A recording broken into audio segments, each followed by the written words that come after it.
Welcome into another edition of Sylvan Hills Bears basketball. We certainly appreciate everybody jumping on the Sylvan Hills Sports Network. Jay Burr, Chris Goodman with you here as we always are. Big night on tap out here on the hillside as the Bears are taking on the Mount St. Mary's Bells and the Little Rock Catholic Rockets.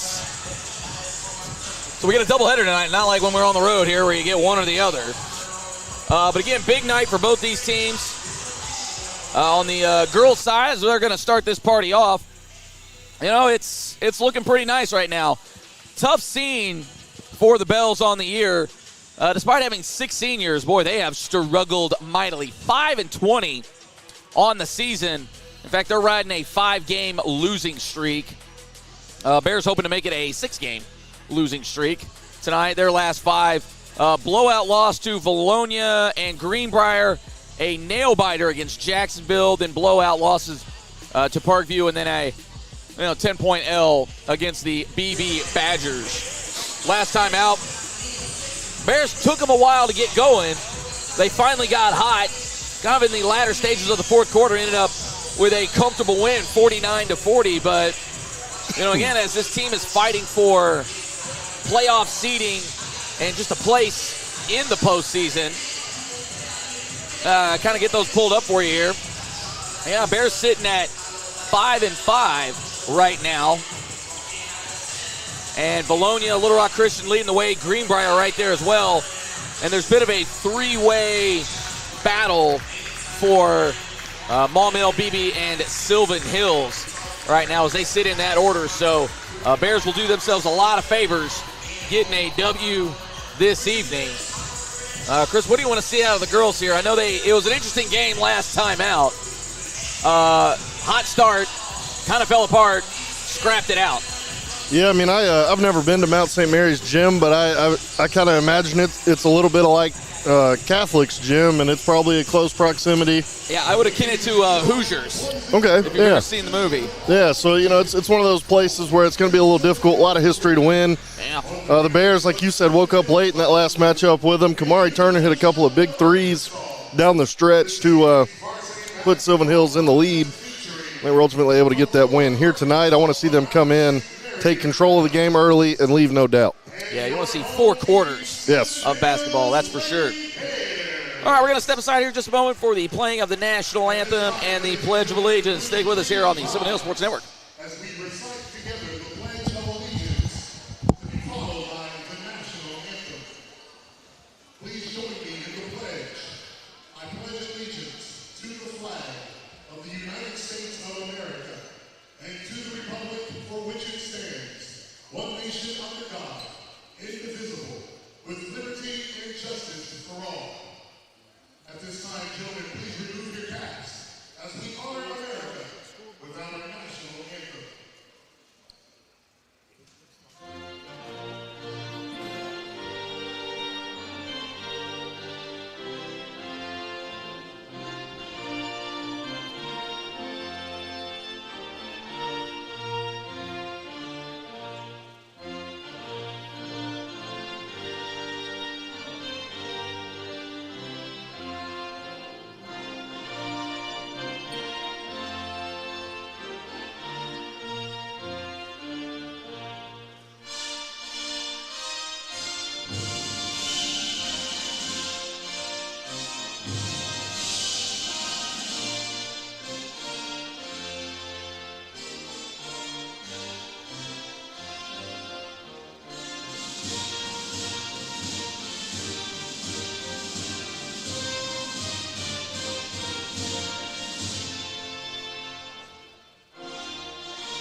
If that'll get you fired up, I don't know what does.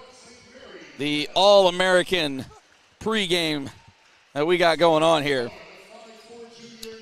But again, kind of addressing it here as Chris gets his act together here. He's acting a fool down here. Oh, man. But, yeah, I think that's really what you want to see out of this team is just a little consistency.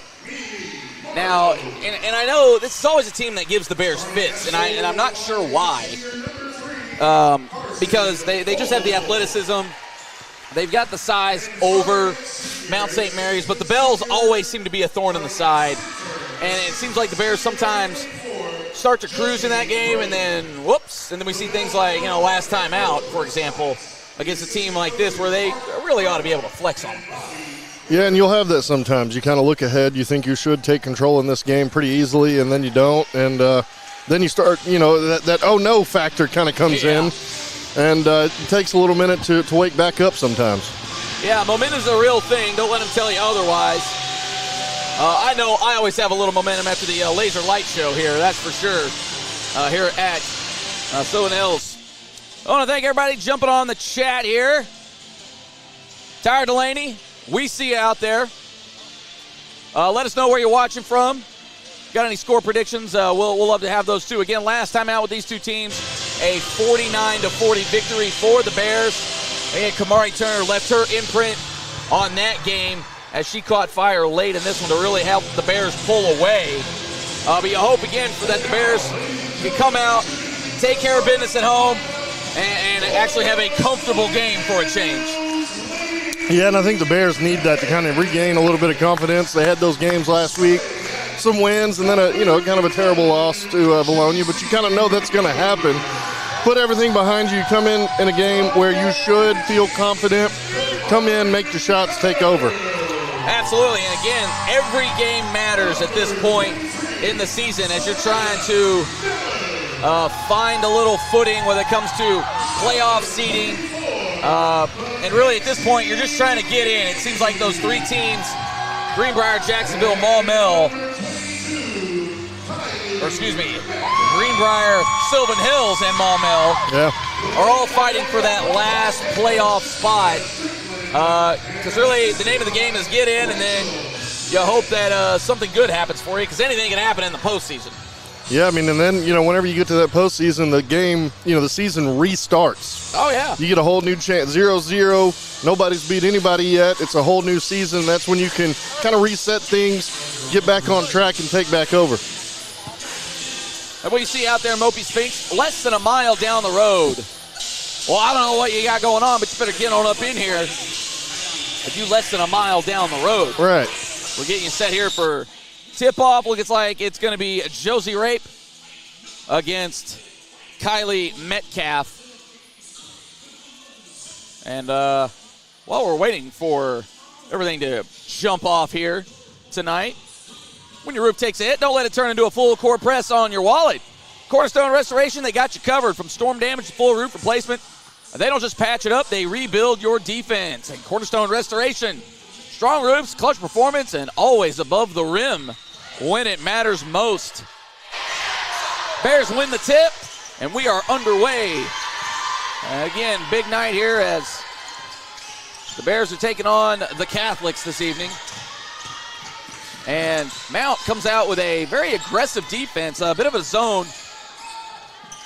Bears are ripping passes off. You like to see it. Good, crisp passes. I know we kind of get on them every once in a while for that. That is some range off the front, but the Bears come away with the rebound.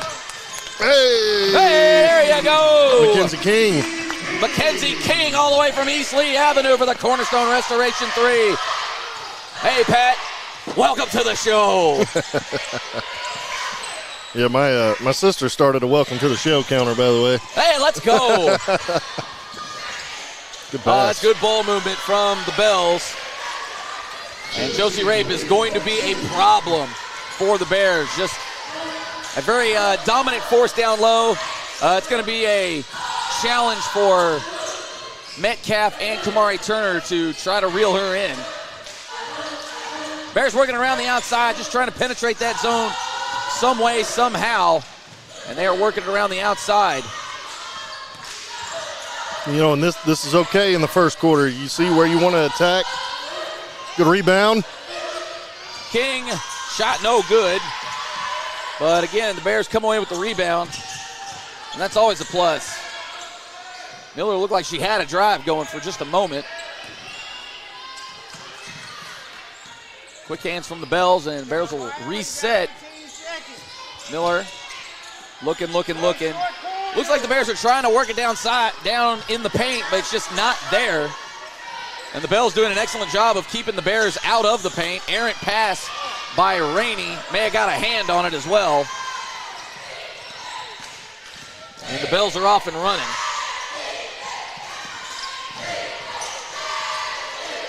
And if I'm the Bears, I'm just looking at 24 and just playing some mean defense there. There you go. And Metcalf didn't get the block, but definitely affected the shot. She was in the hip pocket of Rape. And he in and out there for Kamari Turner. She's on the board. Welcome to the show. But that last possession there by the Bells, they were able to pass 24 open. They passed her open towards the basket. Metcalf played good on it. Yeah, there you go. Kamari Turner with the steal. And she takes it to the rack. I know you're a big fan of that. Yeah, good things happen when you attack the basket, but I was saying that about the Bells' possession because if the Bears could find a way to do that for Kamari Turner and Kylie Metcalf, pass them open towards the basket, I mean, we'd have a whole lot of two-hand jams out of Kylie Metcalf, maybe a little windmill every now and then. Oh, the silky smooth shot from Turner. But it's all about that initial pass inside to the post. It helps set up that offense. Oh, she's a big fan of Johann Sebastian Bach. String music. Oh, Rainey almost got a hand on it. Bears press is giving him some fits. But this is the problem with that press if no one gets back.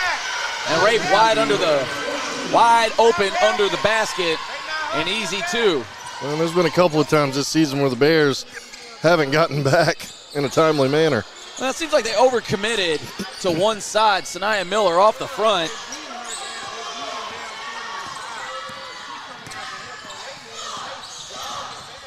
Miller almost got the steal there, and we're going to have an offensive foul through the bow, so Rainey with the tough defense.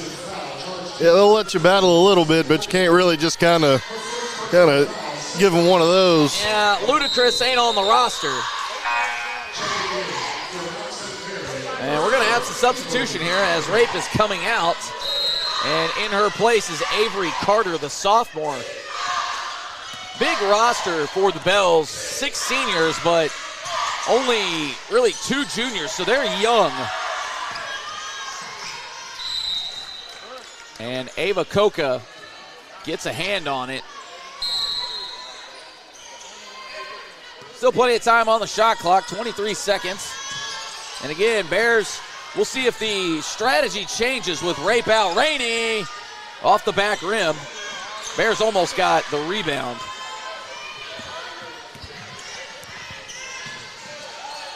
Oh, the good bounce pass, but Mackenzie King with the quick hands. And King up and in. And she is coast to coast. Peanut butter in the toast. And just like that, Bears settle back into the press. Bears making it tough on the Bells. Knocked out of bounds by Turner. Yeah, they do good initially in the front court, but then it's getting back. They got to get back faster. At least one person, not the whole team, but. Yeah, I think we've seen the Bears just maybe overcommit a little bit to one side a couple of times here with that press. Maybe being a little too aggressive. Case in point right there. Oh, the high arcing shot from Mimi Marlowe. And the Bells are hanging tough right now. As they settle into that 2-3 zone, Bears just looking for a way to penetrate it. I think we've seen what they're going to try to do is to kind of work it in, then quickly bounce out of it. King off of it. Rainey thought about it. But you like to see the Bears grabbing rebounds. Turner, misses that one as well. So nothing doing for the Bears on that possession despite the 2 shots.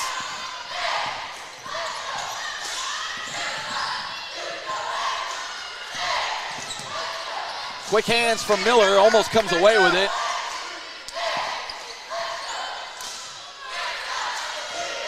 And the Bears are being ultra aggressive. And I think we're going to get a foul on the floor, so not on the shot. But again, Bears closing out well. Seems like they got a little twisted up on who's got who there for just a moment, but they recovered well. Yeah. Nia Hurd-Thomas checking in for Metcalf. When the Bells came into this game, hey, we played them tough last time at our place. Let's go beat them at theirs. They're playing with a little bit of confidence from this matchup. Oh, they got Rainey. A little Hakeem shuffle almost looked like. Turner comes away with the rebound, and the Bears are off and running. Sanaya Miller drives, pulls it back out. King from the side. Can't get it to go in. Ball tipped. And we're going to get a foul on the Bears. I think Miller just a little too aggressive on the rebound attempt.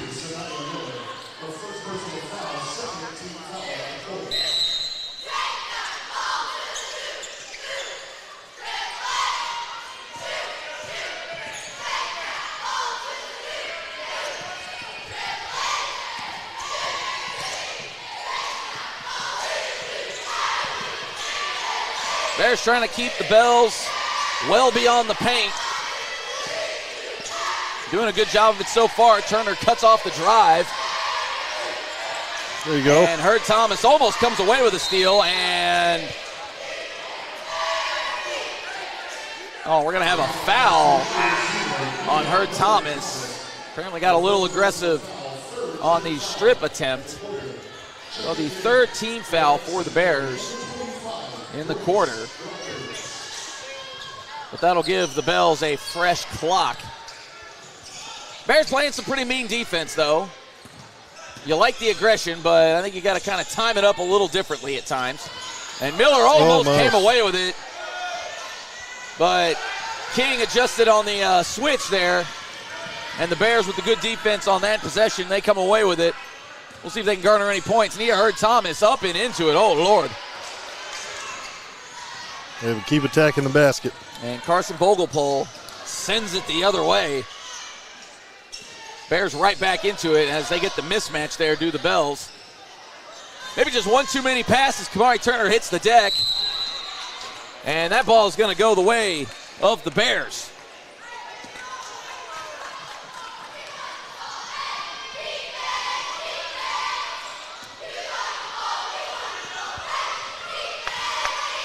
So the defensive effort been there so far tonight, Chris. Yeah, I mean, and really the Bells haven't had much offense outside of hitting Rape in the post. And as I say that, she stands up, come back into the game. Right on cue. Miller couldn't hit the long two. But with that, the Bears haven't been able to take advantage and attack on offense on their own. Yeah, it seems to be one of those themes on the year. And when they play really good offense. Now, when the Bears are running up and down, they're lethal. Oh, the great shot there by Coca. And they've cut this lead to 1. 40 seconds left here in the first quarter. 9-8 lead for the Bears. As Metcalf is about to check back in as well, as we're going to have a 2-for swap on the Bells. But we'll see if they can even get in before the end of the quarter. About a 9-second difference between shot clock and game clock. Miller kicks it out. Miller bounces it to King. King just taking it herself. The bank is open at these hours. Mackenzie King off the window. Great take and great shot. Well, if I'm the Bears, I kind of like the effort here from the Bells. Oh, the hands. Well, a little confusing there by the Bells as they sort of took their time on that last shot attempt. We got a snoozy here brewing so far, 11-8. Bears lead after 1. Step aside for a word from Cornerstone Restoration. It takes hard work, on the court and at home. At Cornerstone Restoration, we work just as hard to protect what matters most when storms, denied insurance claims, and roof damage hit. As Owens Corning Platinum Preferred Contractors, we use top quality materials and expert craftsmanship to keep your home strong, just like your Sylvan Hills Bears. Our office is staffed with a licensed insurance agent and a team with years of experience in roofing, siding, and gutters. We know the process inside and out and are ready to fight for our homeowners every step of the way. Call Cornerstone Restoration today for a free inspection. And remember, go Bears!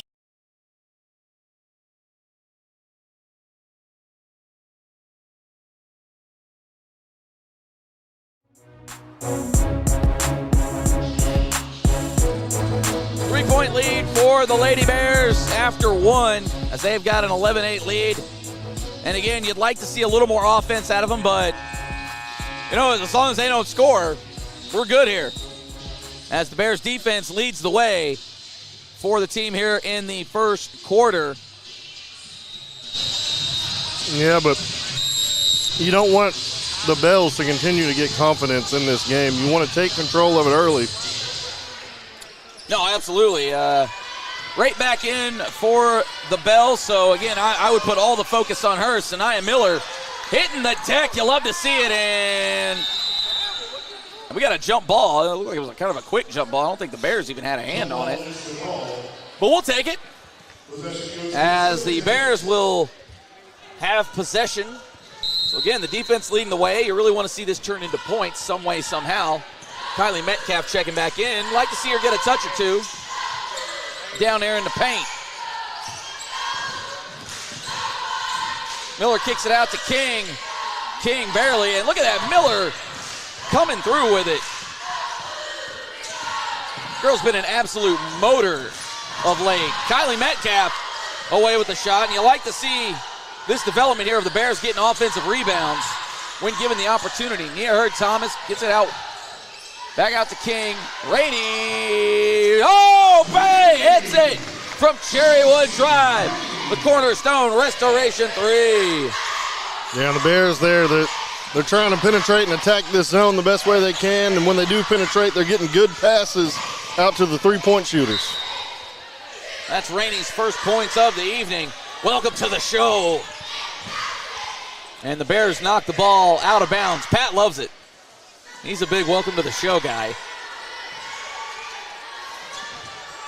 But you like to see the effort there. Once again, the defensive effort is been great tonight. Rainey almost got caught up in the air, but affects the shot. Doesn't get the block, but you saw how she did affect the shot. Miller thought she might have taken that one in the corner. Goes up with it, kicks it out now to King. King, the floater off the back iron. And the effort from Metcalf. Well, I don't know how he didn't get a foul call there, but.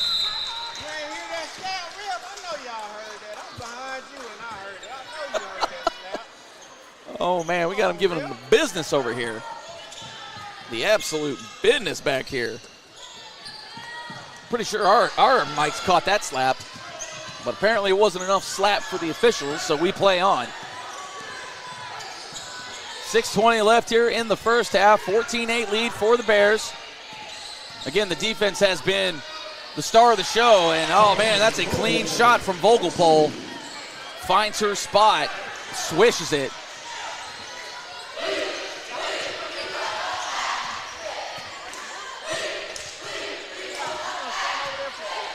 Miller slowing things down for the Bears. She'll bark out the orders. Bears are moving around a lot more than we've seen here recently. I know you're a big fan of that because when the Bears offense goes stagnant, well, everything seems to go stagnant. Herb Thomas pulls up. Oh, long on the shot. So nothing doing for the Bears there. And they go for the double team. Maybe got a walk in there. Oh, the bank shot from Rape. And Coach Strickland will take a timeout, trying to settle her team down. Can't say I've got any real complaints out of what we've seen so far in the second quarter. It just seems that the Bells just hit a couple shots. Yeah, I mean, sometimes it's as simple as that. The Bears are in good position. They're fighting hard. We're continuing to have good offensive movement. Bells are just now hitting their shots, and it's come from, a couple other players outside of Rape that, when I mentioned she was the only scorer earlier, now other players are starting to step up.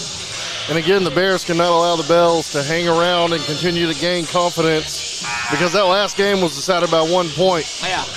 All these points they're making now matter. All the points matter. But again, I'm with you. We haven't really seen the Bears attack the paint a whole lot so far in this quarter. Go in there and make a decision and maybe get her into a little foul trouble if you can. Miller brings it into the up court, gets it out to King. The Bears are looking for an attempt in the paint. Oh, King fakes everybody out. Still couldn't get the shot off, though. Metcalf works it down to Turner. Turner. Oh, Miller, the step back. And the Bears can't come away with the rebound. Vogelpohl, the back door. Bells are working it around the outside, and oh man, that's a swish-a-house from Sophia Pinter. Michael Watts would have loved it. R.I.P. Bells up one now, and you can see that the Bears are trying to get that ball down low to Metcalf. King, the long three, can't get it. Metcalf diving for the rebound. Oh, and they're going to say she was on the line. So nothing doing for the Bears there either. Great hustle, though, to go get the rebound. Things you love to see. Just ran out of real estate.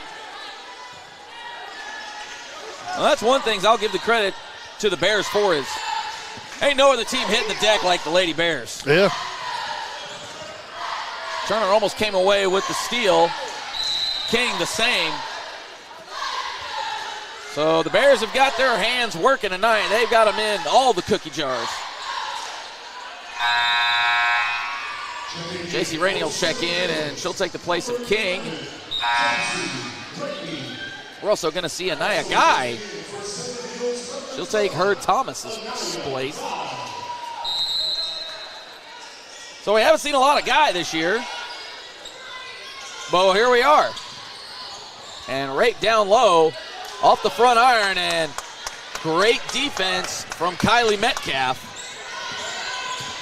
Miller with a full head of steam. J.C. Rainey off the front. And everybody almost had a hand in that rebound.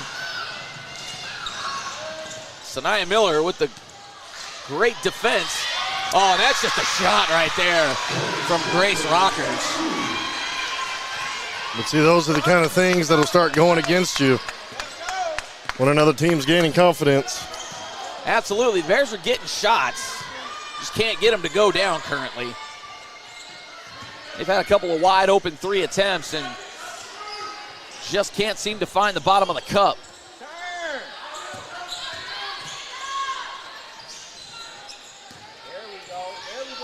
Oh, and Naya Guy takes the shot, but somehow that's a foul on the Bears.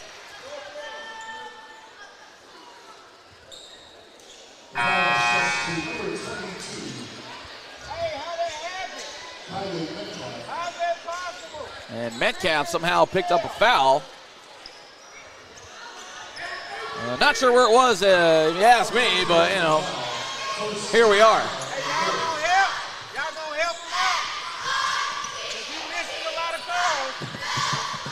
Good hands from J.C. Rainey. And the Bears full court is just giving the Bells fits.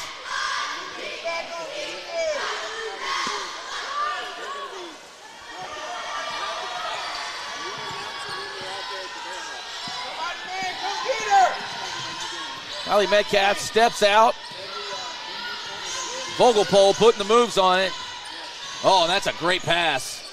And just a good roll from Avery Carter. And Bears struggling right now. They're down 5 after having a 3-point lead heading into the quarter. Right now, Bears only scored 3 points in the quarter. And the Bells have just figured something out on defense. Stopping the Bears. Rainey had a shot. Metcalf under the basket. Hey! Kylie Metcalf finally on the board. Welcome to the show. And the Bears stop the bleeding just for a moment.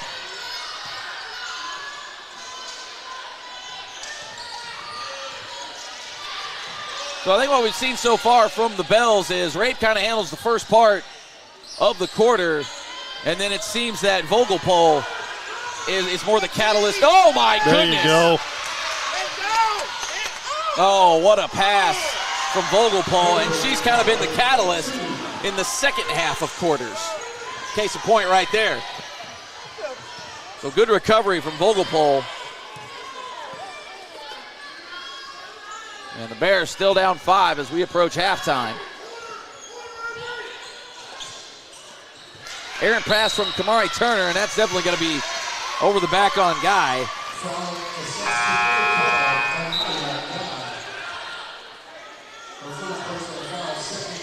Minute and a half left here in the first half.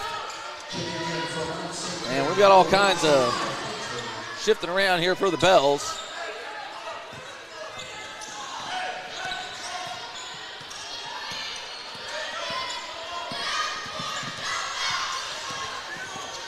And Miller just hounding on defense, not letting Ava Coca breathe. Doing very good not to foul, too. Oh, Lord of mercy.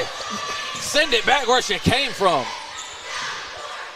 Somebody has to go get it after the block. That's true. That's a bit of a moving screen there. I'm not sure where it missed. And that'll go the Bears' way, so some hard hat defense by the Bears on that possession. We'll see if they can capitalize on the offensive side.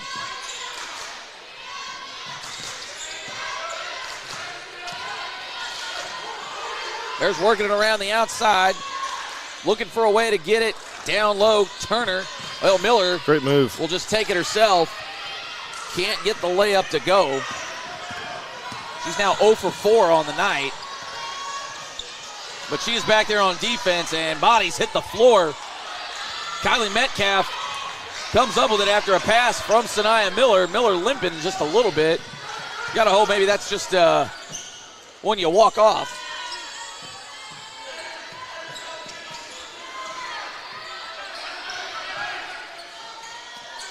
Shot clock is turned off. Almost had a walk there on Rainey. King looking like she'll maybe take the final shot. Turner, she'll get it, and that is well short.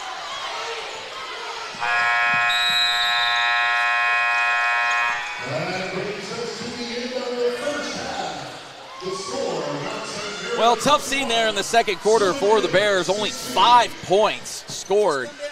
Again, defensively, you like the effort. Bell's just found a little something there, hit a couple of shots. But really, overall, 13 points in a quarter. Not terrible on the defensive side, but name of the game's got to score. Yeah, and I mean, and they made their shots, and we didn't. We had good opportunities at the basket, just couldn't get them to go down. Well, there you have it, 21-16, your halftime score. Stick around as we got a barn burner set up for you here at the Hillside as the Bears hosting the Mount St. Mary's Bells. 21-16 heading into half. Stick around with the second half coming up here on the Sylvan Hills Sports Network.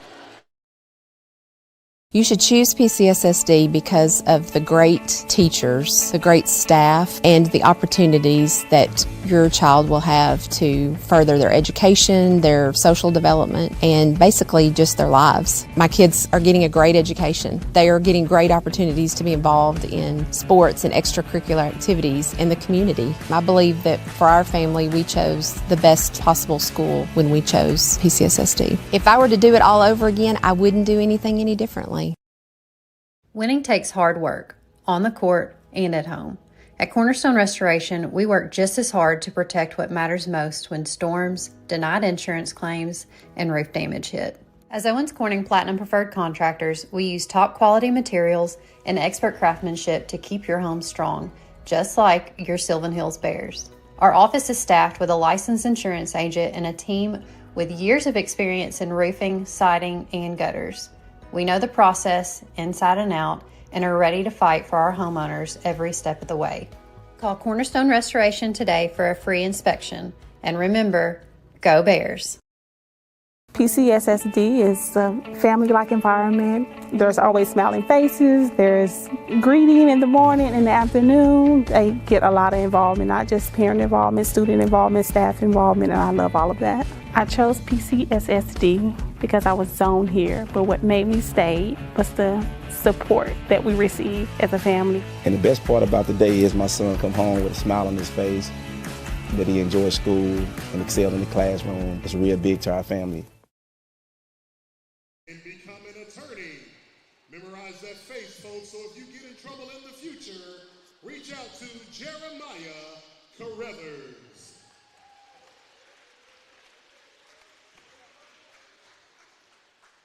Our next senior in the swim team, Mia Mabry.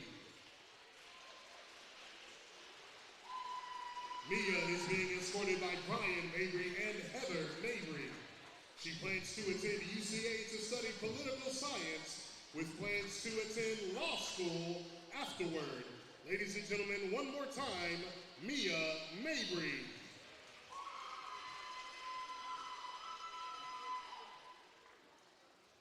Our next senior is Martina Tiborzi. Martina is being escorted by Adam Jansen and Crystal Jansen. Martina is an exchange student, so when she returns home, she'll finish high school and then go to college to major in biomedical engineering. Ladies and gentlemen, let's hear it one more time for Martina Tiborzi. Transitioning to the track team, this next senior is on both the swim team and the track team. Let's hear it for Nathan Lamb.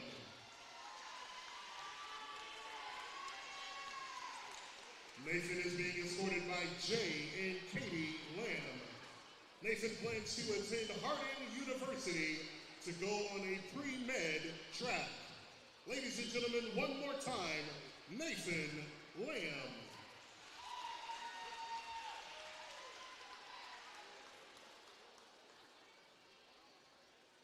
Now we acknowledge the members of the girls' track team, beginning with Mackenzie Hargraves. Mackenzie is being escorted by Trey Hargraves, her twin brother. She plans to major in exercise science and become an athletic trainer. One more time, folks, let's hear it for Mackenzie Hargraves. Our next senior is Kennedy Hendricks. Kennedy is being escorted by Crystal Perry and Sharonda Perry. Kennedy plans to attend Arkansas State University to study diagnostic medical sonography to become an ultrasound technician. Ladies and gentlemen, Kennedy Hendricks.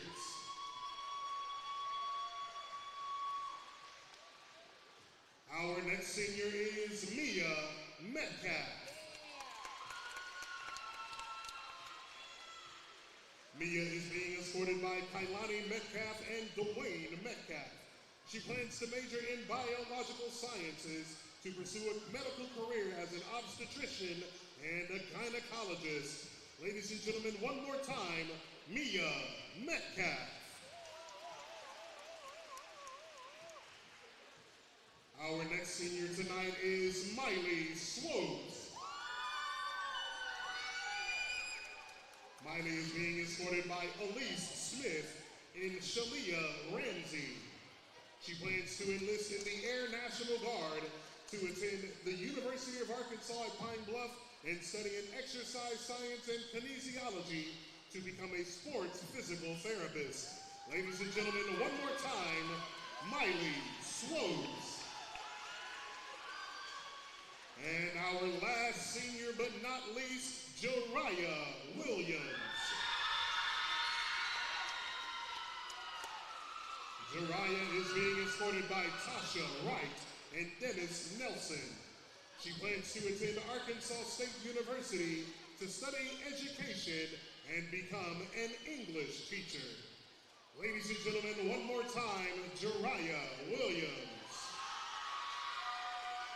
At this time, ladies and gentlemen, let's honor all of our seniors with a raucous round of applause. Congratulations for all of your success. We wish you the best in the days to come. That concludes our senior night presentation for halftime. Thank you for your attention.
Welcome back to Sylvan Hill Sports Network. 21-16, Bears got a little bit of work to do. But hey, I bet you got work to do too. And that's filling up your closet. Best place you can do that, squarespace.sylvanhillsbearswag.com. You see the QR code on your screen there. Make sure you get all things Sylvan Hills. And make sure you get it from sylvanhillsbearswag.com. They got shirts. They got hoodies. You want some Pop That Smoke merch? They got the Pop That Smoke merch. We might have to get a welcome to the show shirt mixed up in there somewhere. Pat's already excited at the thought of that. But you got a bear in your life, then you need squarespace.sylvanhillsbearswag.com. Also, shout out to our other sponsor, Cornerstone Restoration. Defense wins championships, and that includes your home or business. Cornerstone Restoration, they bring the clamps with expert siding and gutter service that keeps water out and curb appeal up. When your home or business needs championship-level protection, call Cornerstone Restoration, 501-273-4177. Cornerstone Restoration, strong on the outside, clutch when it counts. So, again, Bears, a little work to do. And really what it comes down to, as most games do, is it's just a matter of hitting shots. Yeah, the Bells are scoring points. The Bears are not scoring points. And we know ball. The math sometimes is just that simple. Yeah, and it's not that the Bears haven't had opportunities. It's just one of those nights so far where the rims have been unkind. Mackenzie King right now 3 for 9. Sanaya Miller 0 for 4. Kylie Metcalf only 1 shot attempt. So you'd like to see more of that. Even Kamari Turner just can't really seem to get the touches. And J.C. Rainey 1 for 5. So it's been a struggle a little bit for the Bears in the first half. Maybe they found something at halftime. Again, what was really working for them in that first quarter was that inside-out approach where they'll find a little room in the paint, and then that person has an option, either go to the bucket or kick it out. Bells seem to counter that a little bit in the second quarter, so we'll see what the Bears can do to answer it. Yeah, and I was watching shoot around there, and the Bears, they were making a good bit of shots. You know, you're not going to shoot 100%. You're not going to make all of them, but they were taking a good bit of shots there, and I just hope it translates into the game. This could be one of those teams where it's kind of like Greenbrier is with the boys' game. They just match up for whatever reason, always match up well, always give us problems, always have that one guy whose game we can't, compete with or whatever it may be. It's just that one thing with a certain team that the game is just always difficult no matter what the record is for anybody. And the Bells could be that for Sylvan Hills this year. And again, Josie Rape been a problem in the first part of quarters, and then Carson Vogelpol is kind of the problem in the second half of quarters. We'll see if the Bears have a little bit of an answer to either one of them going forward. And, well, right on cue, both of them have a hand in the play. Vogelpol just a little hard off the glass, but the Bears come away with it unscathed. And that zone just been a problem for the Bears. Sanaya Miller with the kick out to Kamari Turner. Never seen a shot she don't like. In and out. And unfortunately for the Bears, couldn't get a handle on it, as that rebound could not be corralled by Kylie Metcalf. Well, in 24, we talk about her scoring. She's a good passer as well. She's able to find other Bells on the floor, put them in a good position. Yeah, she's been serving it up deep dishes. Oh, Sanaya Miller almost away with the steal. And Rape got to dribble it. Yeah, almost had the 10 seconds. And Kylie Metcalf has got her work cut out for her down low, as Rape just throwing the body down low. Force her up top, and that's, like you said there, Chris, she is just throwing some dimes. You really got to appreciate the passing ability. And J.C. Rainey kind of falls asleep at the wheel, and Sophia Piner with the easy lay-in.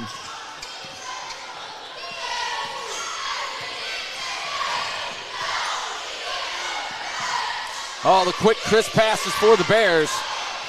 Kenzie King thought about it. Decided not to pull the trigger. Still plenty of time on the shot clock for the Bears. Again, Kamari Turner. Oh, tickles the twine from Oak Brook Drive. The Cornerstone Restoration 3. Yeah, we needed a shot to go down. Yeah, my kingdom for a bucket. Bears cut it to 4. So they're still within striking distance. As bad as it's felt, it's really not that bad. But the Bears got to worry about Rape passing the ball, as she is, again, like you mentioned, she is throwing some nasty passes. Yeah. That one to Coca for the lay-in. And as active as the Bears' hands have been, they're having some trouble with that bounce pass from Rape. Turner had it for just a moment. J.C. Rainey a little too strong.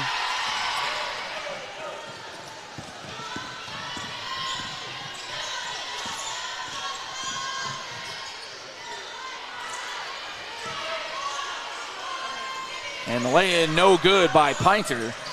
She just went all the way around there. Sanaya Miller from the corner. Not enough oomph in that shot. And her shooting night woes continue. And that play right there has just been eating up this Bears defense. Kind of that, it's not exactly a pick and roll, but it's almost a delay. It's almost kind of the give and go like you see in soccer. Yeah. Piner hits a corner three, and Strickland will take a timeout as this lead is now ballooned to 9 points for the Bells.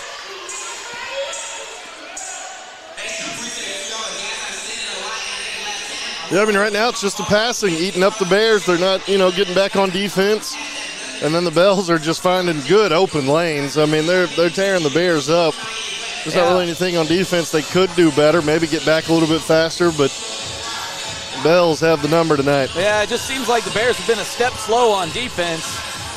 Just a reminder, Mount St. Mary's has not won a conference game so far this season. Just want to put that into the universe. And again, 5-20 on the year. So do with that information what you will. Again, as the Bears have just seemed to be a step slow on those give and goes. It's almost like a pick and pop without the pick getting set. Yeah, whatever it is, they drew it up, and it is working for the Bells. And the Bears got to find a way to stop it, and then they've got to find a way. The Bells are forcing Sylvan Hills into being a volume three-point shooting team, and we're just not making those shots tonight. Got to find a way to get to the basket. Well, and really, honestly, if I'm the Bells, hey, shoot all the threes you want. Yeah. I mean, if they've proven that, they just don't seem to have that stroke tonight, by all means, fire away, and they'll just get the long rebounds. We'll see if the Bears can get anything going here, and quick hands from the Bells, and we got a jump ball here. That'll stay with the Bears. So Marlowe almost comes away with the steal. Bears maintain possession, however. Turner pops out wide open. Can't seem to come down with it. Nia Hurd-Thomas, though, does. And Kylie Metcalf looked like she had an opportunity to go up with it. And the Bears once again come away with nothing.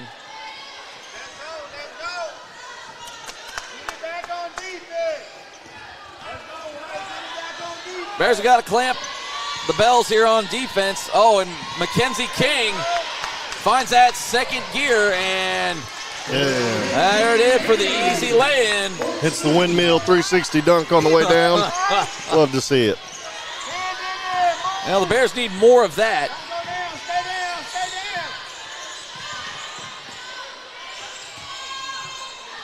Oh, the good block there from J.C. Rainey. And again, Rape is now out, so again, it seems to be the first half of the quarter is all her. And then Vogelpohl comes in, and we got us I believe that's a foul. I don't know if they're going to get it on the shot or if that's on the floor. It looks like it's on the floor. Well, I thought she was going up. Setting up for free throws. Oh, okay. Looks like. Well, yeah, it looks like, okay, it was on the shot. I thought he maybe got it right before she made the motion, but Kylie Metcalf at the line for two. And just a little too strong. So that's another thing, too. If the Bears can force their way to the free throw line, you got to hit them. Scoring when the clock isn't moving. Big-time Sylvan Hills Sports Network vibes right there, and she comes away with nothing.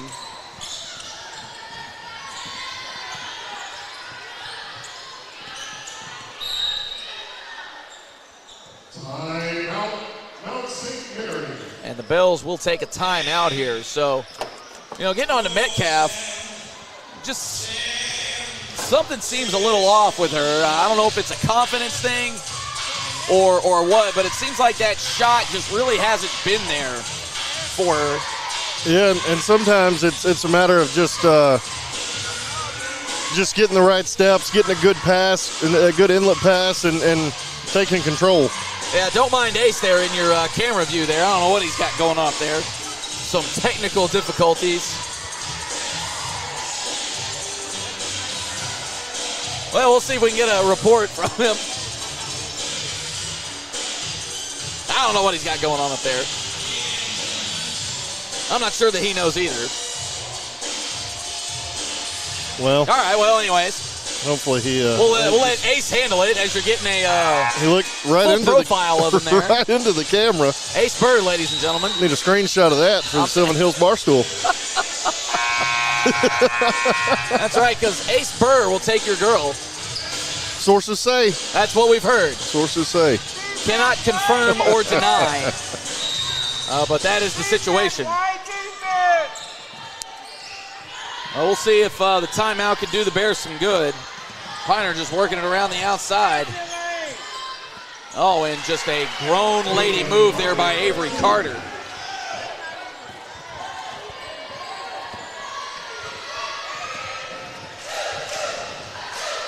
Miller with the bounce pass to Rainey. Rainey gets it to Turner. Turner in the paint. And that pass just barely misses Metcalf, and that pass misses Rainey altogether, but she got the last touch on it. And they'll say that is out on the Bears, much to Rainey's confusion. Bells have shown just a little bit more hustle in this game as well, too, for a couple of loose balls. Well, and two, again, you hate to oversimplify things, but the Bells are just hitting shots. Yeah. They've gotten to the rack a few times. They've hit those corner threes. Bears have had opportunities to hit those open shots. They just haven't gone down. Vogelpohl working it, and she steps on the line, so the Bears force the turnover. Let's go, White. Let's go. Get your head up. Get your head up. 3:20 left here in the third quarter. Bears have got to start making a move. And again, only 5 points here in the quarter. And Vogelpohl cuts the pass off, and the Bells are off and running.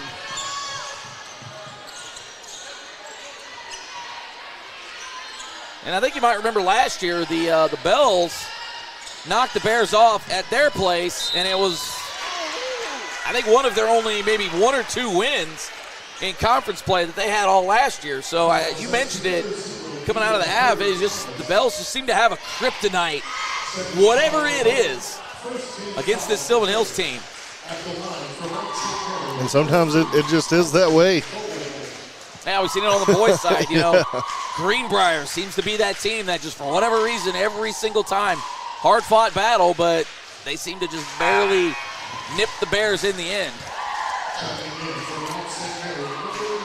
Vogelpohl hits the first, so this lead is now double digits for the Bells.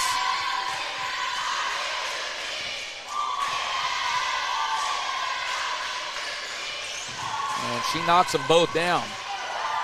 2:53 left in the third. 32-21 lead now for the Bells. And the Bears trying to stop the bleeding.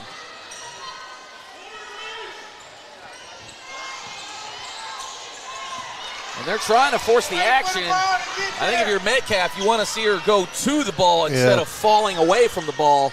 That just really allowed Vogelpohl there to, almost had the nifty scoop and score there. But that almost just allows Vogelpohl to cut that off much easier. Right. Turner from the corner, not quite. And her struggles tonight continue also.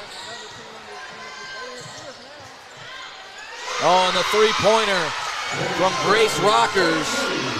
And it's starting to get a little out of hand here on the hillside. As the Bells up 2 touchdowns now, and the Bears just can't seem to find an answer. Turner had her in the air. The Euro. Oh, and they finally get something to go.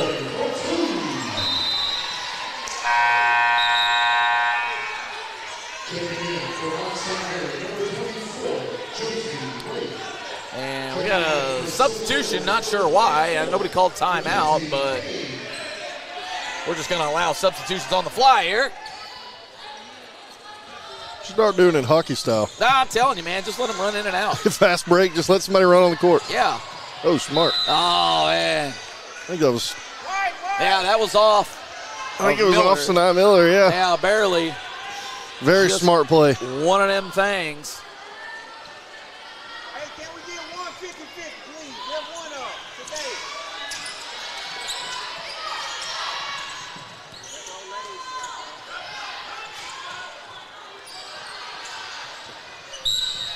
Oh, and she gets fouled on the three, so Vogelpohl will go to the line for three. Hey, ask and you shall receive. So if you visit squarespaceswag.sylvanhillsbearswag.com, I can get it all out there. Hey, we got a welcome to the show shirt. So, Pat, get on it. There it is, yeah. So if you're looking for some bear swag, again, squarespace.sylvanhillsbearswag.com for all things bear.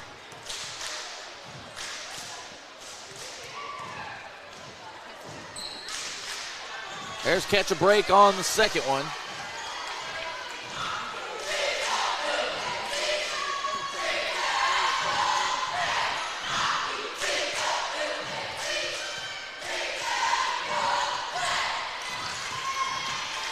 And the Bells come away with 2 points on that possession. Again, balloon it back up to 14 points here with about 1:15 left here in the third.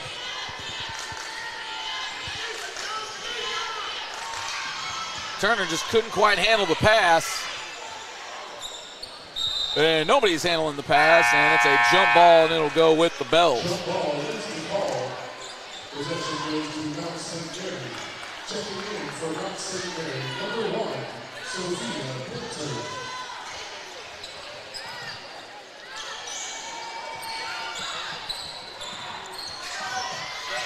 Bells will bring it up. That's Coca. Gets it to Vogelpohl. Oh, I mean, look at the passing. I mean, what a throw. And it's kind of like you mentioned, just throws it to the open man on the way instead of waiting for her to get there. And I think that's the biggest difference right now here with the Bells and the Bears. Well, like what I like to say about the Bears, the Bells are passing with a purpose. Yeah. Not that the Bears have passed poorly tonight. Oh, and they get a fortunate bounce there right into the hands of Kylie Metcalf. And Turner almost comes away with the steal.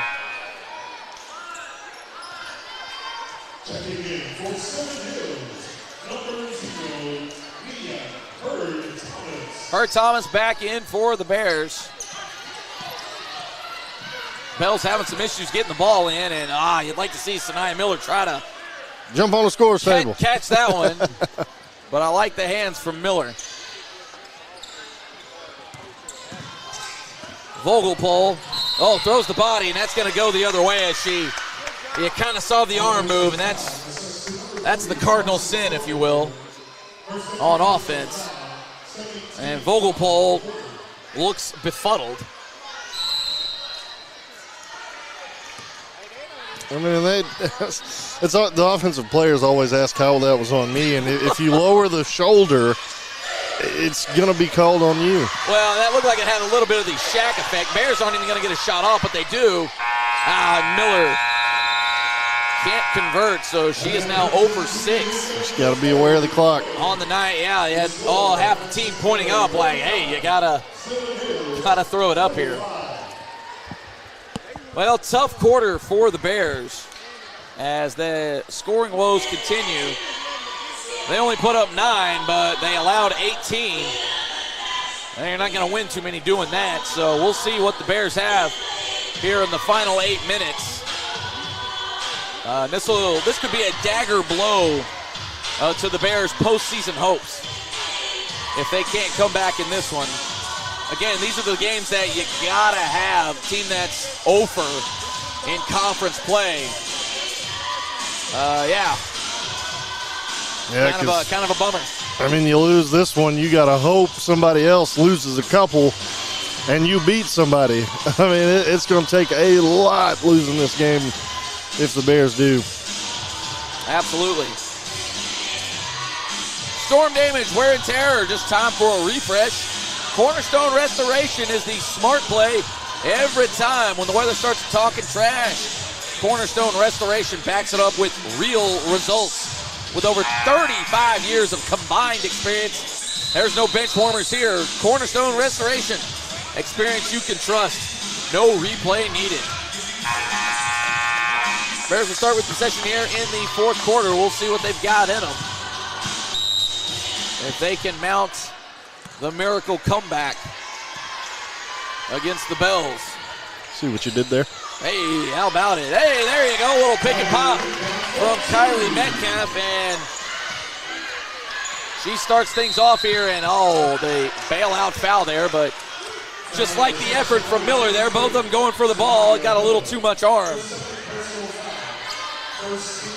Only her second foul, but the quick foul in the quarter for the Bears, not good. And Rape back in for the Bells. Boy, that was a quadruple team. And Nia Hurd-Thomas comes away with it as Carter hits the deck. And it's going to stay with the Bears. Thought they had a foul. Looked like a lot of body to me, but what do I know? Yeah, you'd like to see Nia maybe attack a little bit faster, but I absolutely love that she got the rebound and immediately went to the basket. King draws the foul on Sophia Pinter. That'll be on the floor. So that's something if you're the Bears, you got to start driving it. Maybe slow this game down a little bit. Get to the free throw line. Something. King from way downtown. Ooh. Nothing doing there from her. And her struggles from beyond the arc continue, and she is now 1 for 7. So looking back on this one, those are one of those things that'll stand out in the box score. Nia Hurd-Thomas just pounding Ava Coca. The double team was there. J.C. Rainey gets a hand on it, and bodies everywhere, and we got a jump ball. It'll stay with the Bells. 15 seconds left on the shot clock.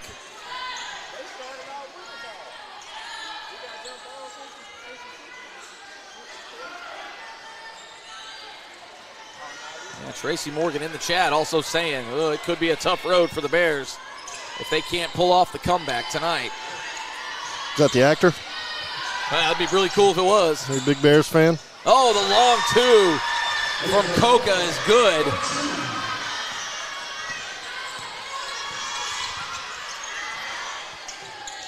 J.C. Rainey, why not? Kylie Metcalf had it for just a moment. Couldn't quite corral it. Oh, Sanaya Miller with the aggressive strip of the basketball. Gotta watch the elbow. Sanaya Miller driving it. Gets the floater. Can't get it to go. And her night also goes on. Oh, what a play. What a shot from Avery Carter from Vogelpol. My goodness. And again, the passing is just on a different level right now for the Bells. Almost makes you wonder how on earth has this team not won a game yet? Yeah.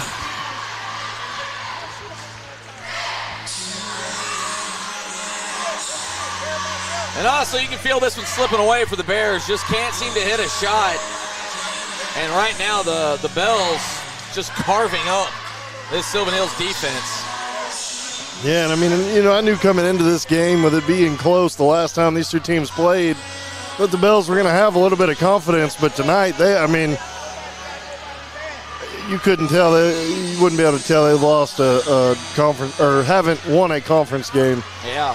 And they're playing like they want it. They're playing with a little more aggression, playing with a little more tempo. They're hitting every shot, apparently. I mean, the reverse layup. I mean, heck, you look down the score sheet here. J.C. Rainey, 1 for 7.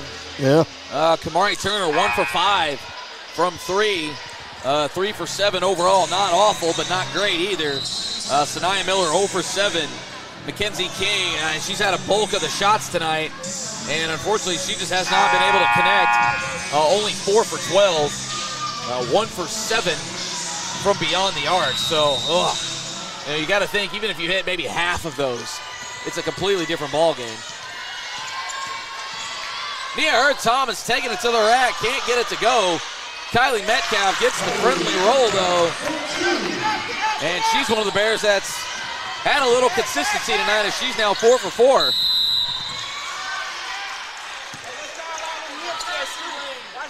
Vogelpohl saying she's all over me. Well, they got the call there.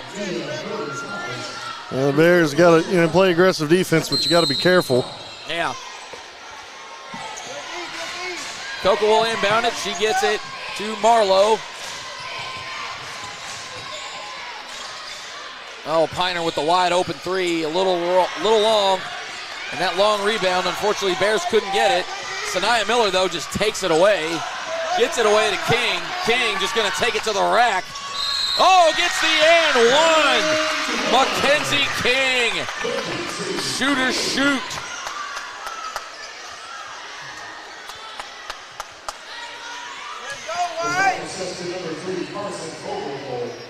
Her fourth personal foul, second team foul. At the line for Sylvan, number 24. We'll see if she can complete the three-point play here.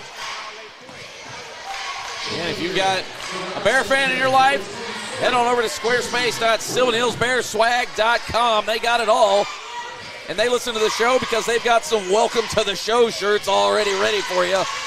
So make sure you go check them out. That's squarespace.sylvanhillsbearswag.com. And hey, from Dyson Drive, King completes the three-point play. Oh, and Rape just got to go for it, dribbling. Not her forte, but oh boy, the Bells are whipping that ball around. Oh, a lot of arm there from Kylie Metcalf. And Rape will go to the line for two.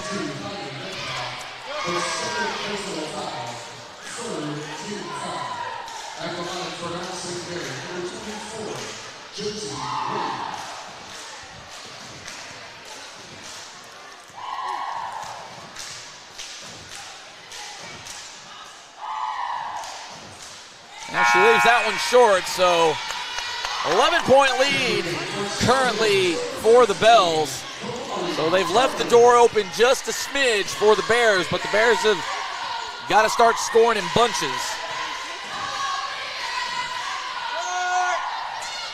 Well, she misses both, so the foul was worth it. Turner. And we're going to get a jump ball. That'll stay with the Bears.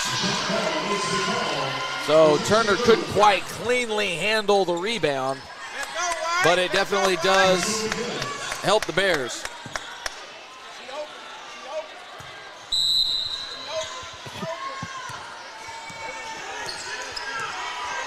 King will bring it up. Gets it out to Turner. Metcalf with it, gets it out to King. Thought she was going to shoot there for just a moment. Turner to Hurd-Thomas. Thomas gets it in.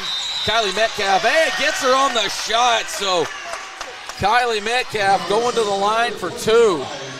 So again, you like to see this. Bears slowing the game down, maybe extending the game just a little bit. But you got to convert them at the free throw line.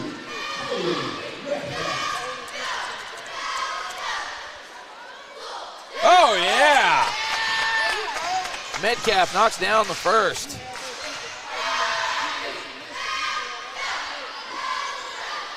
A little long on the second, so 1 for 2. Oh, they got the double dribble. So the Bears defense forces the turnover. Bears have a chance to cut it to single digits here, just under 4.5 minutes left. Bears trying to rally. Hurd-Thomas gets it to King in the corner.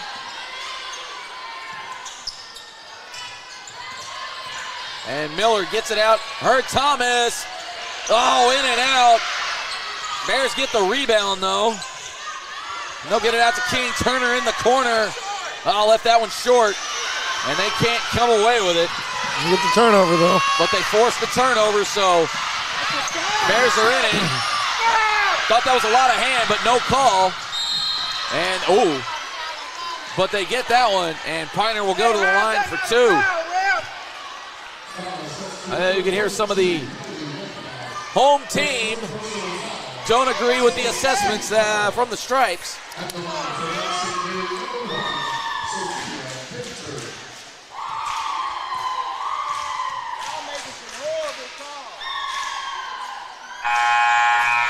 Pioneer misses the first. Well, Vogelpohl will be back in, and this team is just different with 3 on the court.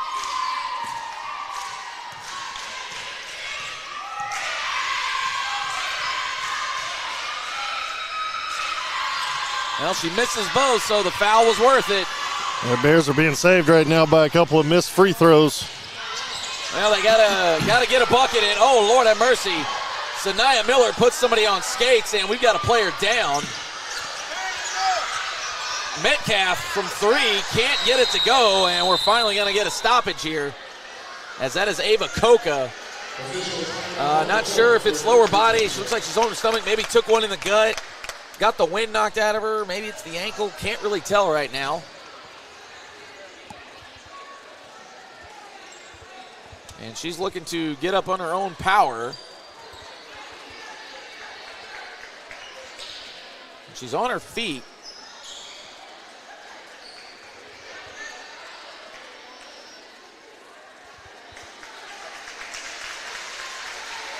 And Coca is on her feet.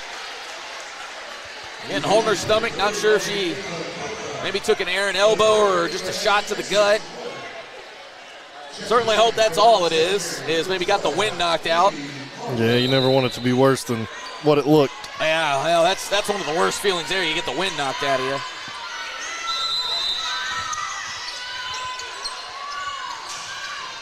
They're just trying to come with the tough defense. Vogelpohl dribbling, gets it to Rape. Rape finally gets it into the front court. Coach Strickland wanting the pressure put on Rape because, dribbling not her thing necessarily, but oh, Lord, and Rape gets the and one. And that might have slammed the door on any hopes of a comeback for the Bears. I just don't understand how Bells are continuously getting open. Now, some of these passes have been, Tyler Hampton worthy, but come on.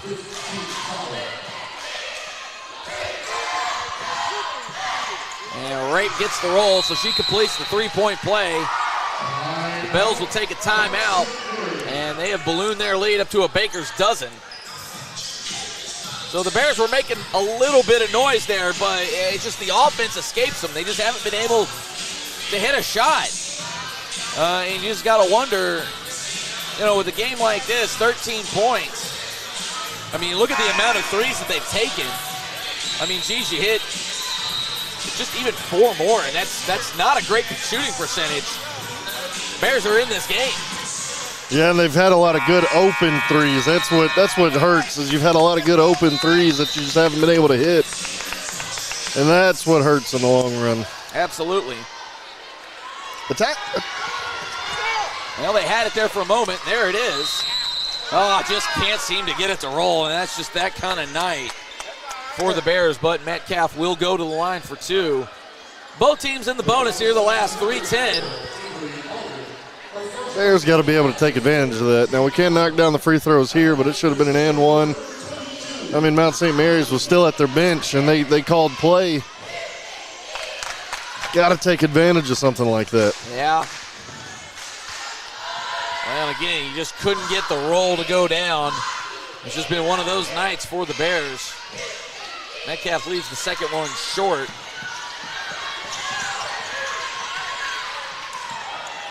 Oh, some good crisp passing from the Bells, and they strike quick, man.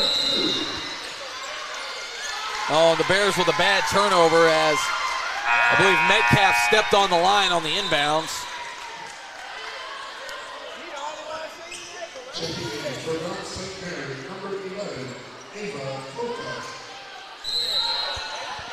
Well, Coca back in for the Bells, so good to see.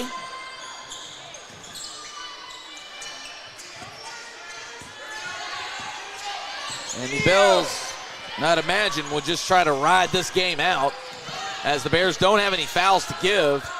They might take a chance here and there on the steal, but really might be too little too late as Sanaya Miller gets laid out by Josie Rape on the screen. My goodness, got to keep your head on a swivel.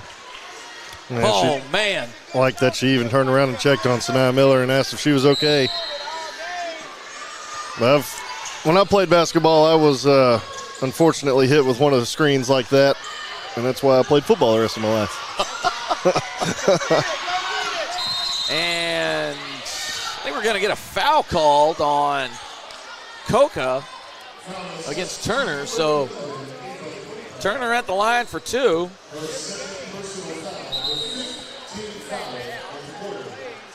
I'll never forget that, too. It was back when I went to Lisa Academy, if anybody knows where that school's at.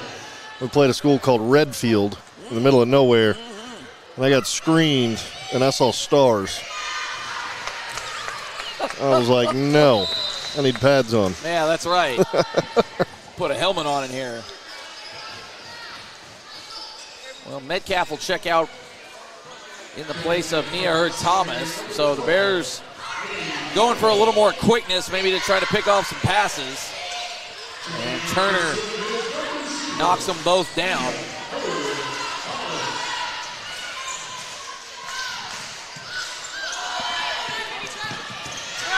Bears have the trap, and J.C. Rainey right there, Johnny on the spot with it. Sanaya Miller looking for something. Coach Strickland telling her team to go. King no good on the shot. Or J.C. Rainey, excuse me, also no good on that shot. Bears can't come away with it. That ball tipped by Rainey, so you like the effort. But unfortunately for the Bears, it stays with the Bells. Coca's still holding those ribs, so boy, she took a shot. Valiant effort here from her.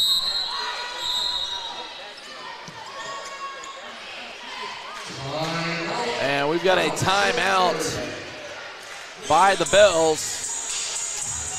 Can't take them with you, I guess, so why not use them? No, you can't. They may be wanting to just kind of calm things down, say, hey, we have a 12-point lead.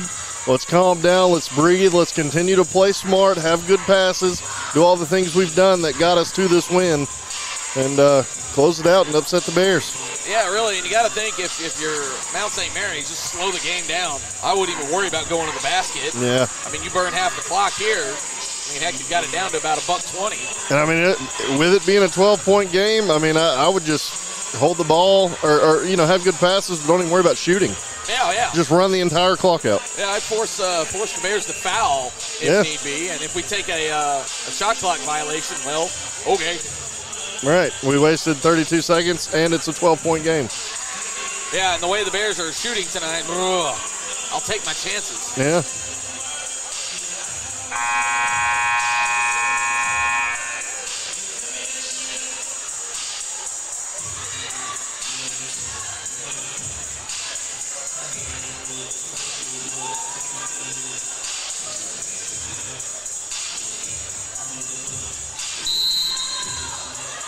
Bells will inbound. They get it to Vogelpohl. Who else? Back to Coca. Rape ready to set another mean screen there, it looked like.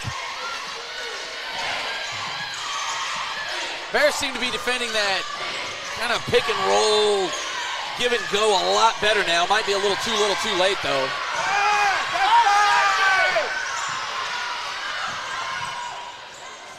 Off the front rim for the Bells. Bears got to come away with the rebound, but they come away with a jump ball. And that will stay with the Bells. So not the move if you're the Bears. Metcalf will check back in. She'll take the place of Hurd-Thomas.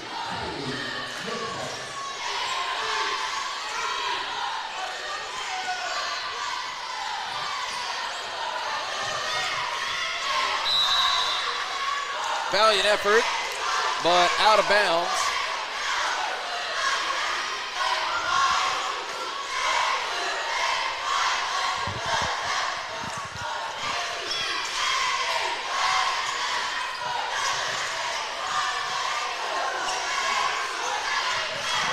Vogelpohl just kind of time wasting. She pulls it back out, gets it out of the double team quickly. Coca has it, almost lost it. And the Bears finally get a foul in as Sanaya Miller gets the foul on Coca. So Coca at the line for two. Still holding those ribs, so we'll see how effective this is.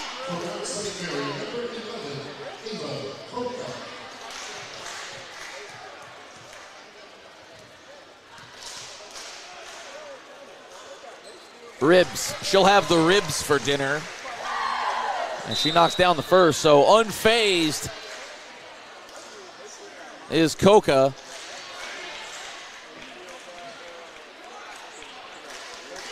Avery Carter checks back in for the Bells.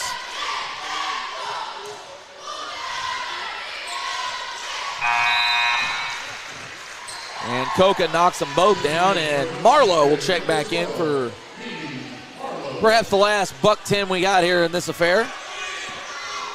Again, if you're the Bears there, you're getting no pressure. I don't know why you just don't do the old roll the ball down the court move there to just conserve a few seconds. Well, and now we're. And Rainey long on that three. So unfortunately for the Bears, they'll be the first victim in conference play for the Mount St. Mary's Bells, and this very well could be basically the dagger in their playoff chances. It's going to be a steep hill to climb for this Bears team. And we got a timeout for the Bells. And they still got one left. Bears with two. 55 seconds left.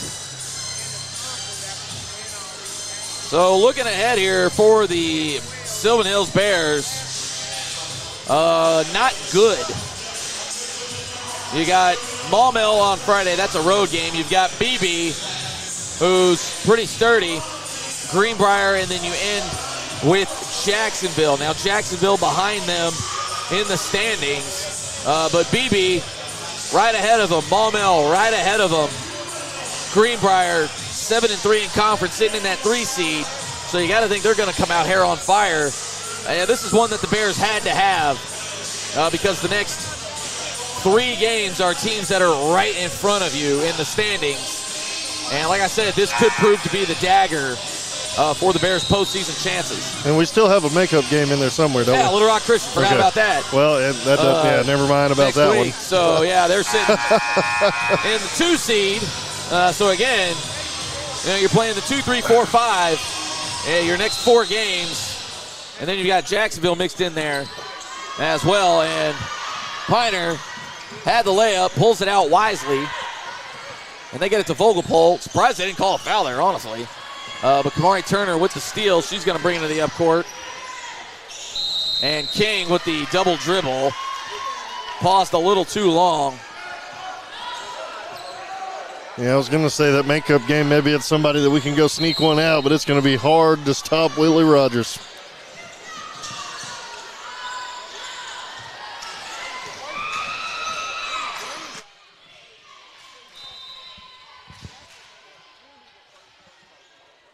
Well, this game likely going to see itself out here as the Bells, again, are going to get their first victory on the year. Again, check out squarespace.sylvanhillsbearswag.com. My guy Greg here, big fan of the show, and he's already got that merch up for you on there. If you want some welcome to the show t-shirts and other various items, we got you covered there. We also got 3-pointers hit from Bear Paw Road, Highway 107, and Keel Avenue. And if you ever listen to the show, you know we're hitting threes from all over the city. So again, squarespace.sylvanhillsbearswag.com for all your Bear needs. J.C. Rainey no good on that one. And you got to think that the Bells will just hold it. Well, LOL. As the errant pass from Carter. Well, it's just that. It's errant. And the Bears will get maybe one more crack at, well, just putting points on the board some way, somehow. But I doubt here in the next 13 seconds they've got 14 points in them. 16 points, excuse me. J.C. Rainey, the runner, not sure what that shot was, and that'll see it out. So the Bears take it on the chin there against Mount St. Mary's. They get their first win, or their first conference win of the year. So they're now 1-12 in conference play. And I guess, Chris, just quickly here, as we almost get you set here for the Rockets and the Bears, but what do you even make of that one right there? Mount St. Mary's wanted it more. Well, there you go. And you can see it in the effort and the shots and the passing. They wanted it more. Well, shots were there for the Bears. They just didn't go down, and we've seen that problem persist throughout the season where they just can't seem to buy a bucket, and you can kind of see the body language once they kind of get to that point of things here. All right, we're going to take a quick break here, but we're setting you up here. Big game with the Bears and the Rockets. We'll see if the boys can avenge the night here as we get you set for the second half of the doubleheader. Bears taking on the Rockets. That's next here on the Sylvan Hill Sports Network.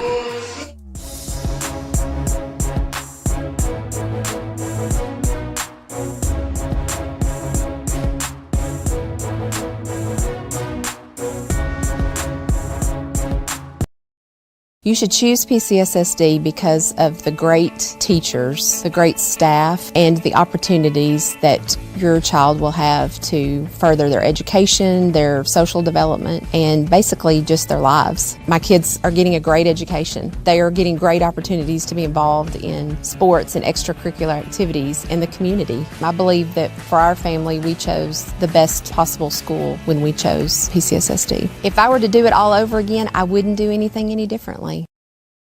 Winning takes hard work, on the court and at home. At Cornerstone Restoration, we work just as hard to protect what matters most when storms, denied insurance claims, and roof damage hit.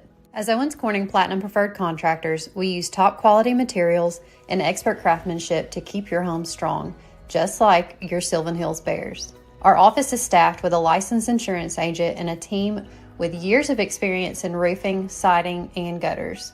We know the process inside and out and are ready to fight for our homeowners every step of the way. Call Cornerstone Restoration today for a free inspection. And remember, go Bears! PCSSD is a family-like environment. There's always smiling faces. There's greeting in the morning and the afternoon. They get a lot of involvement, not just parent involvement, student involvement, staff involvement, and I love all of that. I chose PCSSD because I was zoned here, but what made me stay was the support that we receive as a family. And the best part about the day is my son come home with a smile on his face, that he enjoys school and excel in the classroom. It's real big to our family.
getting you ready here. Second half of the doubleheader tonight. Sylvan Hills Bears taking on the Little Rock Catholic High Rockets. This one ought to be a doozy. At least it was last time out. Bears stood on business. Handled it 60-27 last time out against the Rockets team. And hey, breaking news. Bears with a little pick-me-up here as Malachi Summons gonna give it a go tonight. So what a game to try to get the big fella back in. Get him maybe work back in the lineup here for the stretch run because, the Bears, they are hanging on by a thread. And certainly the addition of some size and a little skill down there in the paint surely won't hurt. Again, as Malachi Summons coming off of injury. Gonna give it a go tonight, so we'll see what he looks like early on. And I don't know about you, Chris. I'm kind of excited for that prospect. Yeah, because that just brings in another big body. You got, Keenan Morris. Now you got Malachi Summons, Ethan Jones, Mo Phillips will get some run every now and then. So it's just some big bodies down low that Sylvan Hills can now use, and it gives these other guys maybe that extra little breath on the sideline to go back in and continue playing good. Well, absolutely, you kind of bring back your enforcer to kind of borrow a hockey term. Yeah. But like I said, Bears hanging on by a thread as they sit 2 games out of a playoff position right now, as Greenbrier and Maumelle are just in front of them, both at 6-4. Bears at 4-6. So they can ill afford to lose any game going forward. But Catholic High is a good night here, as right now they are much like their female counterparts, over in conference play. But we hope they're not like their female counterparts, where they get a dub tonight. But again, last time out, the Bears just swarmed this Catholic team. Outdid them 17-4 in that first quarter, and they never really looked back. So you hope that the friendly confines will provide another little bit of a boost. Yeah, that's what you want. You want to come in, and much like I wanted the girls to do, come into this game and take control early and leave no doubt. Now, Malachi Summons not getting the start tonight. You hate to kind of mess with the rhythm of some of the guys that have started so far, as we'll see our typical starting 5 in Morris, Parham, Folks, Wise, and Jones. But I would imagine that a lot of guys are going to get a lot of run tonight, especially if it looked anything like it did last time out for this Bears team. Again, as they went to the school on the mountain and took care of business 60-27. You kind of pointed out a little bit, Chris, what do you really want to see from this team tonight? Obviously, you want to see your shooters shoot. You want to see the Bears just hit shots. Yeah. But like you said, I would like to see them take control early and not relinquish it. Yeah, take control and leave no doubt, leave no room for Little Rock Catholic to gain any kind of confidence. And then how about Darius Folks? That nasty fall last week, he's right back at it here tonight, playing with the mask on tonight, but healthy and playing again. You love to see that. Kind of got the Zorro vibes, or who was it, LeBron James when he had it. Now, it's not the black mask. I would have loved to have seen that, but I think those are outlawed. Still cool. Yeah. But we'll see how that affects his shooting, his depth perception. I know when you play with one of those, sometimes it takes you a minute or two to really get the feel for having the vision, just because there's something else there. Yeah, I still always get excited for this intro now that we have it here at Sylvan Hills. Absolutely. But again, Bears sitting 2 games behind a playoff position. Currently, they have the tiebreaker over Maumelle. They do not have the tiebreaker over Greenbrier, so they are going to need a little help. But really what it comes down to is you got to win games. And they got a big one on the schedule come Friday against Maumelle. Yeah. But before you get to that one now, that's the one thing I don't want to see this Bears team do, is get caught looking ahead. Right. Because that is a big game. It's a rival game. And plus, it's a big deal in the standings, but you got to take care of business here on Tuesday. Yeah, and that's why I say come into this game, take control early, leave no doubt. Then when you go into that game Friday night, you can kind of, okay, it's a rivalry game. We're playing away. Let's go in here. Let's have fun. Let's play hard. And, you leave no doubt the rest of the season. Win the games you're supposed to win. Let other people lose. Bologna, I'm pretty sure, plays Greenbrier to end the season. Yeah. So there's a loss that Greenbrier could take, theoretically. Just play your game, continue to win games and beat teams, and leave no doubt on your end. Now, if you don't get the luck from somebody else, that's fine, but leave no doubt on your end. Well, you also want to see what Malachi Summons has in the tank, just kind of, again, getting reacclimated to things. J.J. Wise in the corner. They start things off. Oh, from Chillywood Lane, J.J. Wise with the corner store restoration 3. That's how you start a party, y'all. It's very unwise to leave him alone in the corner. Let's see what you did there. Oh, almost the steal there from Morris with the quick hands. They're going to get it just barely. Got the shoulder into the face. So kind of one of those unfortunate fouls there, just a positioning thing.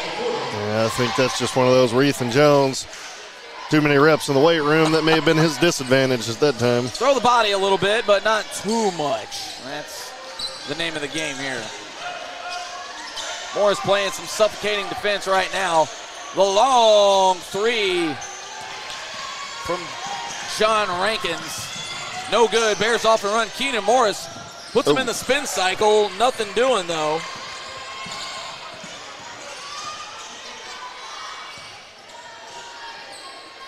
Bears just trying to find their way. Maybe a little geeked up here. Been a minute since they've played. And again, one of those games where you ought to just have your way. J.J. Wise. Oh, good defense. Rebound could not get corralled by Jones. And that 3 good from Elijah Olberts.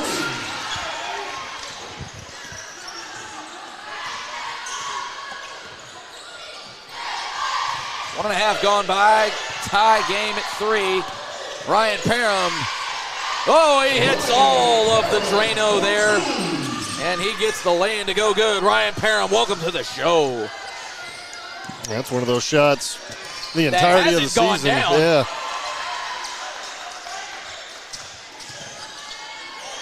Oh, J.J. Wise with the good D.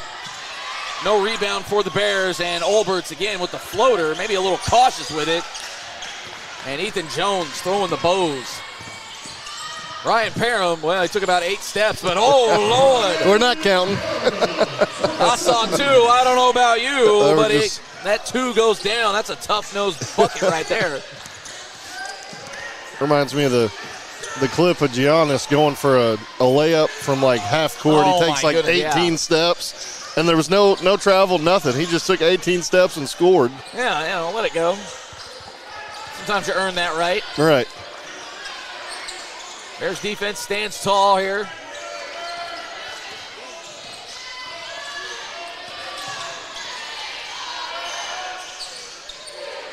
Shot no good. Morris couldn't get the rebound, but Fultz comes away with it. And he is off and running, mask and all. Oh, Lord have mercy.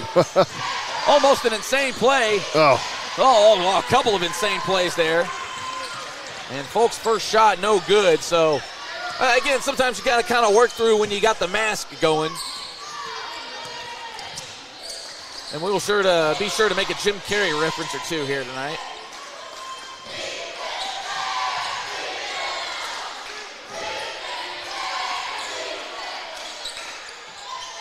Oh, ups and let it fly.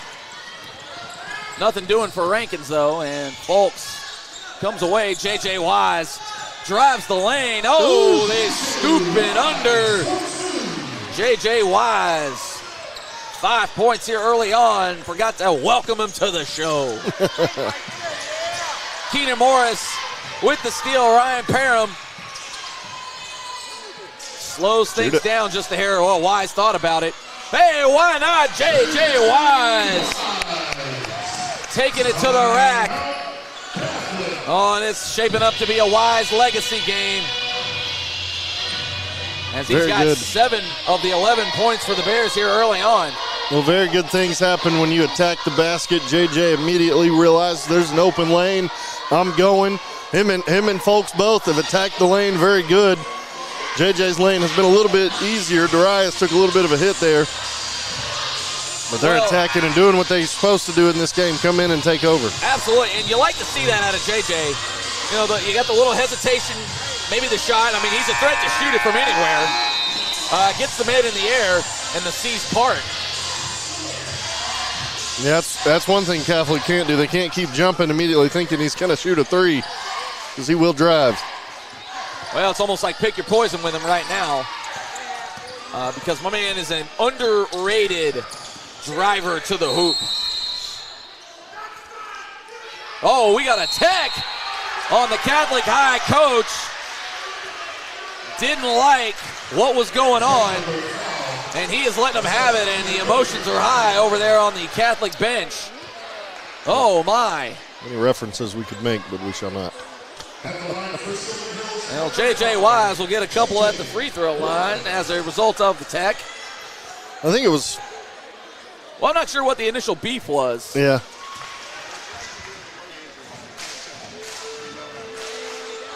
And it looks like he's trying to plead his case for some hand checking from the Bears. And the Bears do tend to get a little handsy on defense, but I don't think it's anything that's crossed the line necessarily, as JJ calmly deposits both free throws, and because of the technical, the Bears will maintain possession. Well, what I would like to see JJ do is spend a little VC and get a dunk package going. You know, the finishes at the rim are cool, but slam it home. Darius had a shot there. Ryan Parham hesitates, but now he's got a wide open lane, and got the travel. A few too many steps. Not sure he agreed with it, but he doesn't get a tech for that at least. Well, no, and he's smiling the whole way down the court. He knew he had him cooked, and I think he knew. He almost got away with it. Oh. Jalen Briscoe in the game now for the Bears. He takes the place of Morris.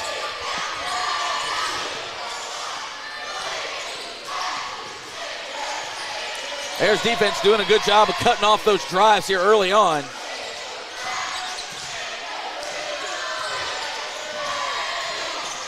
Oh, great move.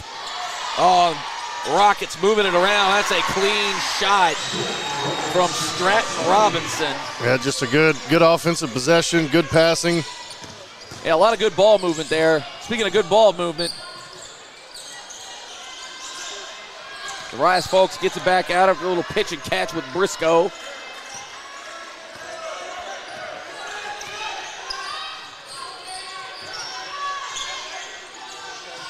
Ten seconds left on the shot clock for the Bears. Darius Folks with the push. The fader. Oh, there it is. Darius Folks. Welcome to the show. That man likes to P-A-R-T. Why? Because he gotta. And we got a foul there, so Ryan Parham with the foul. Maybe the politicking early on will pay some dividends for Catholic. That's 2 team fouls on the Bears.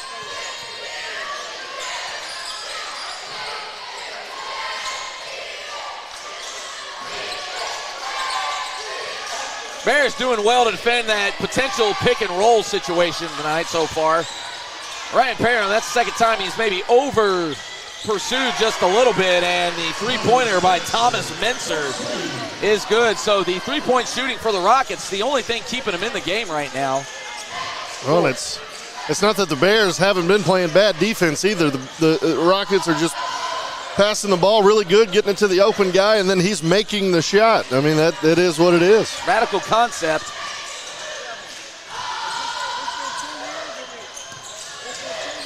Ooh. Ethan Jones gets it out to Briscoe. Briscoe jab steps. And Jones will get it on there. They'll pass it back. Jalen Briscoe all the way from Johnson Drive. The cornerstone restoration three. He's on the board finally. Welcome to the show.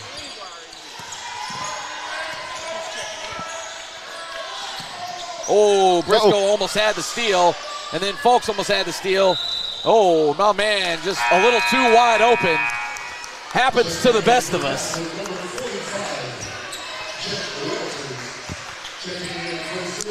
And Here Malachi it Summons. is.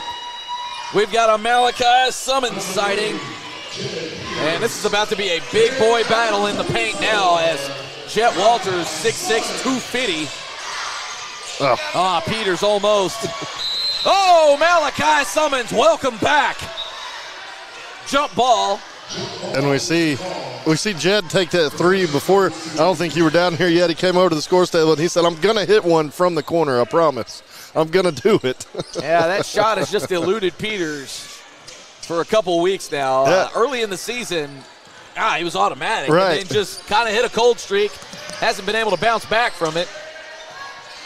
Chance Smith also in now for the Bears, so Bears getting a little depth play here, and you like to see him take advantage of an opponent that might be able to do it. J.J. Wise saves it, and Jalen Briscoe came away with it. Malachi Summons gets assaulted down low, so the Bears everywhere with it.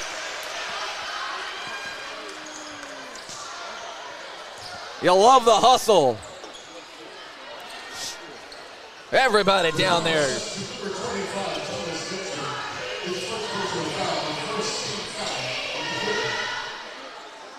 Oh, welcome back, 24.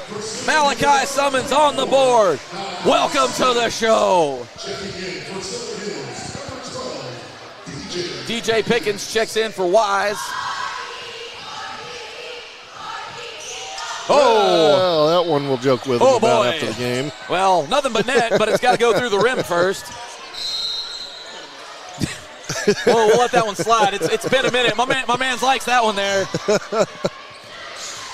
We're making friends with the Stripes here. Maybe that'll buy us a call later on.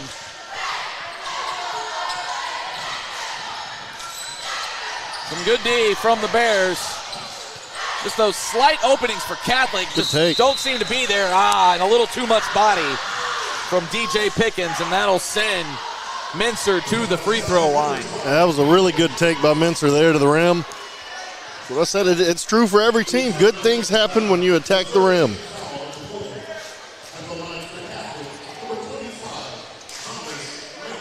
Big fan myself. And he swishes that one. So Catholic obviously off to a much better start in this affair than they did at home. Again, they only scored 4 points in that first quarter. Oh, you got to be kidding me there. Good grief. Well, that's just one of those. And we can tell you out here on the hillside, it's going to be one of them nights. Jed Peters, leaves it short. And that'll be the end of the first. So a little bit of a back and forth affair here. Bears do have a touchdown lead right now, 19-12. Stick around with us here on the Sylvan Hill Sports Network. Takes hard work on the court and at home.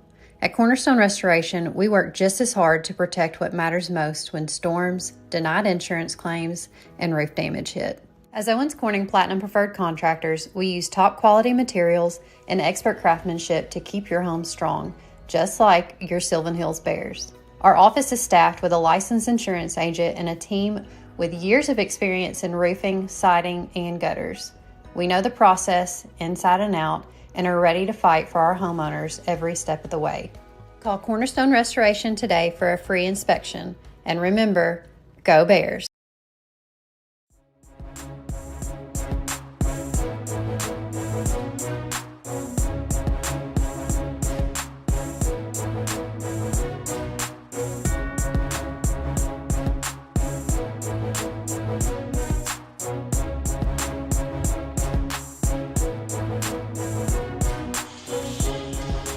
(19-12) Bears lead here as we get you set here for the second quarter.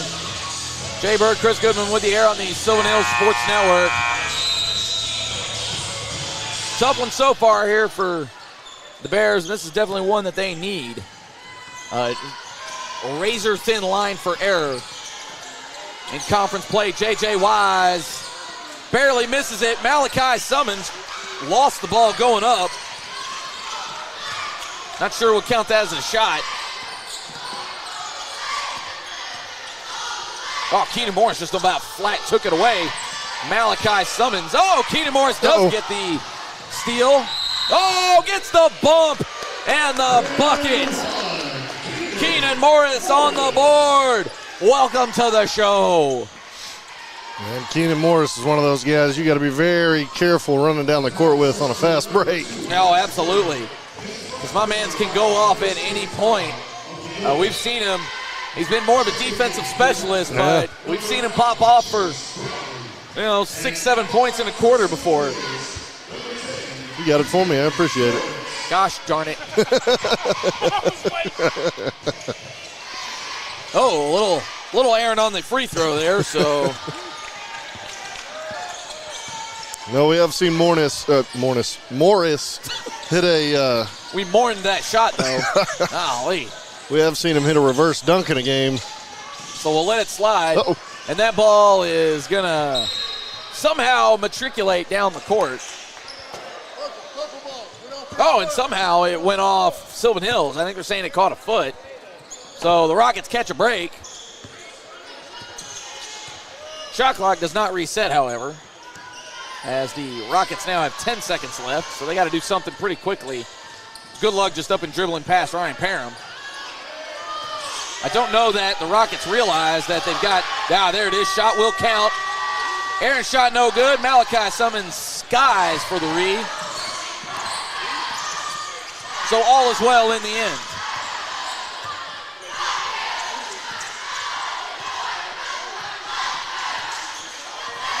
Rise, folks, directing a little traffic. All right, Parham fakes the shot, gets it out to J.J. Wise. Oh, boy, he's automatic from there. That's from Fern Ridge Road. J.J. Wise, another cornerstone restoration three.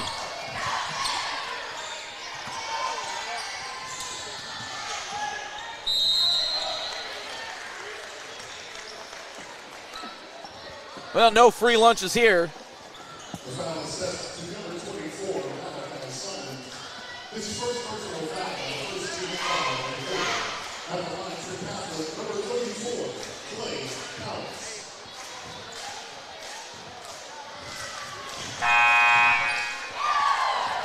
Checking in for Catholis, number 25, Thomas Dexter. Counts at the line now, looking to hit the second. Baker's dozen right now for the Bears, so they've come out strong here in the second quarter. And Counts hits the second, cuts it to 11.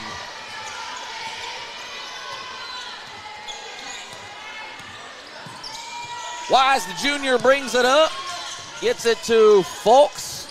Oh, why would you leave him open? Oh, Rockets dodged a bullet there. Oh, don't do it, young blood. Caught him in the air. And the Rockets will reset. Chase Bradley had something brewing for a second. Morris thought about the steal. And the Bears switch on it. Quick hands.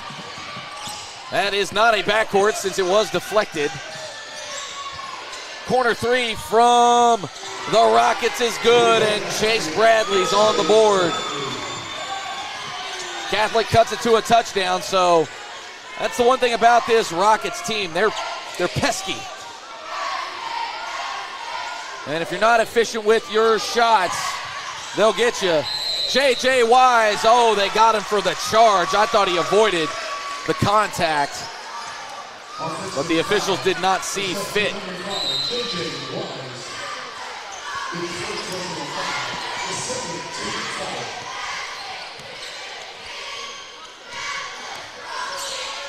Rockets can get it within a touchdown here.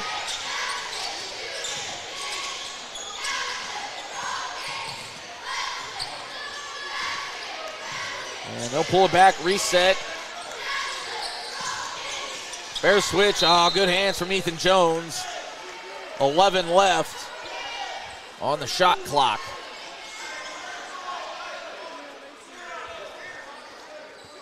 Bears in a little bit of an offensive lull right now. We'll see if they can pick that back up. First things first, gotta prevent the Rockets from scoring as they've maybe found a little rhythm. And they are finding it from 3. Oh, Bears fortunate. That one did not go in, and that'll stay with the Bears as Matthew Greenwood thought he may have bounced it off of Wise. But officials did not rule it as such.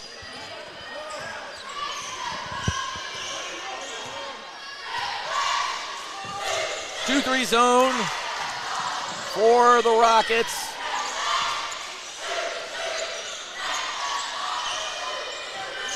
Bears trying to work it into the paint. Ethan Jones gets into the double team. Ryan Parham will try to drive, pulls it back out. Darius Folks, 6 seconds on the shot clock. He just pulls up, and a little strong from Folks. So nothing doing halfway through the second quarter. Bears still with a 7-point lead. And that is now, Darius Folks up and rises to get that rebound. And he's got a head of steam. J.J. Wise, that one's a little off. And that will go with the Rockets. So J.J. hits his first couple, and then the last few trips just hasn't seemed to have been able to find that rhythm. But shooters shoot.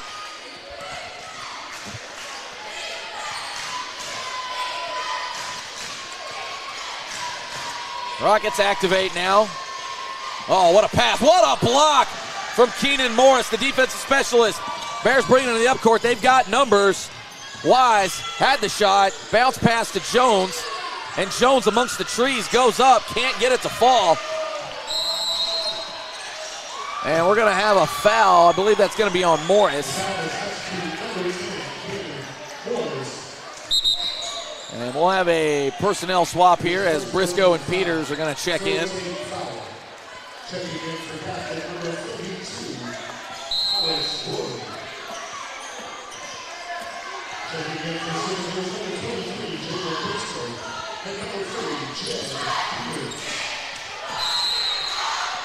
And that'll be the second foul on Parham.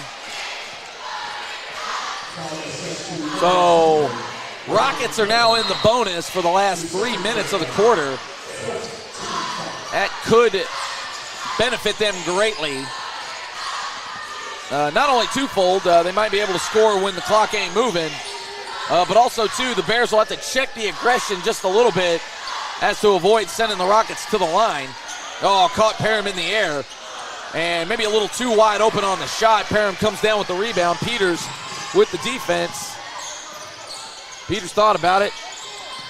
Parham drives the lane. My goodness, what a shot from Ryan Parham. My man's 3 for 3 on the night so far. Let him cook.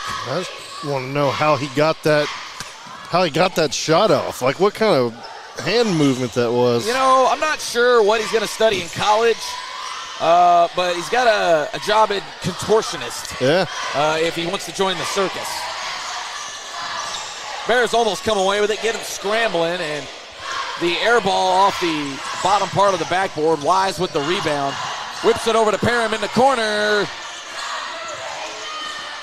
You'd like to see Wise corral that one maybe. But maybe a little beyond his reach. As Parham first miss on the evening. And the Bears maintain a 9-point lead. Nothing doing there. Peters with the rebound. Fortunate to get the pass through. And we're going to get the and one. Darius Folks with the hoop and the harm. He's got a chance to finish the three here. Yeah, the Rockets are doing their best to make the Bears earn it. And so far they have been.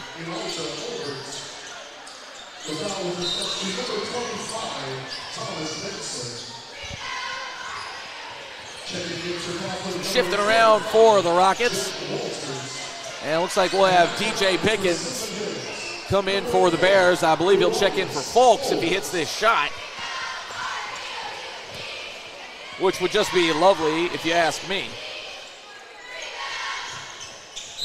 And he converts the three-point play. So from Penwood drive, Darius Folks finishes the three-point play.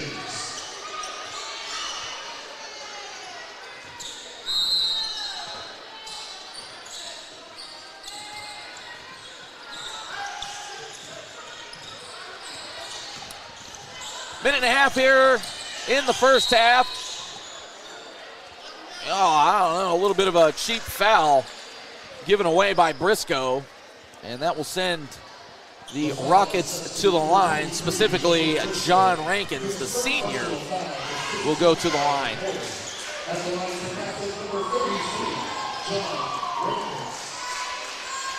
As he hits the first, just want to remind you guys, regardless if the Bears make it to the 5A state tournament, we're going to have that action for you right here on the Natural State Sports Network. You got to go to the parent page. It's not going to be here on the Sylvan Hill Sports Network unless it is a Sylvan Hill specific game, but we are the official provider of the 5A state tournament. So make sure you follow that page, give them a like, give them a share, give them a follow for all things 5A state. Go ahead, Chris. Shout out to Will and Steve, continuously building the brand. You know, it started at Maumelle and it's continued to grow to all of PCSSD and more. And a little long on the shot from Briscoe, but Peters comes away with it, gets a shot up. Nothing doing. I think that was a pass, not a shot. Well, yeah. He just kind of threw it. Well, that's a there shot. It is. Bang! There it is. Peters! There it is. From Cap Creek Drive. I'm trying to get him to look over here. There it is. He finally hits one in the corner. Finally gets after his nose the drought. In it. Absolutely. You like to see him heat up. But now Will and Steve have done a great job, and they've even grown to doing.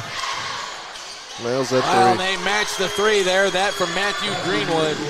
I'll get the readout, I promise. They've grown to do some minor league football games, some arena football games. They've continued to grow the network, and it's wonderful to see. And now we're going to be the host site for the 5A tournament leading up to the championship game. We won't have the championship game one of these days. But wow, what an awesome thing to see. DJ Pickens at the buzzer. Can't get it to go.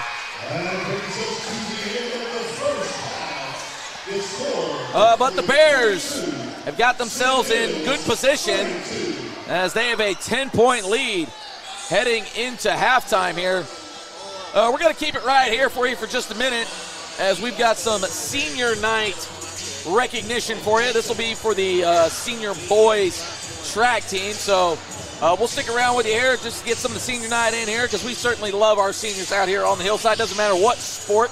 Absolutely. I'm a former track guy, so I am got a little extra love for the guys on the track and field team. But again, stay with us here as we get the ceremonies going underway here.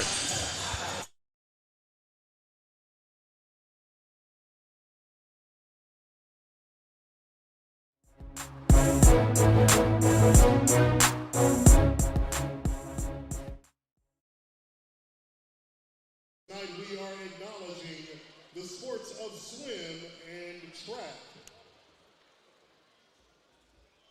During halftime of the Lady Bears game, we acknowledge the swim team and the girls track team. Tonight, during the boys game, we are acknowledging the boys track team. Our first senior tonight is Hugo Alamilla. Hugo is escorted by Kimberly Balboa and Cesar Alamilla. He plans to attend Pulaski Tech and the University of Arkansas in Fayetteville to study robotics engineering. Our next senior is Cortez Anthony.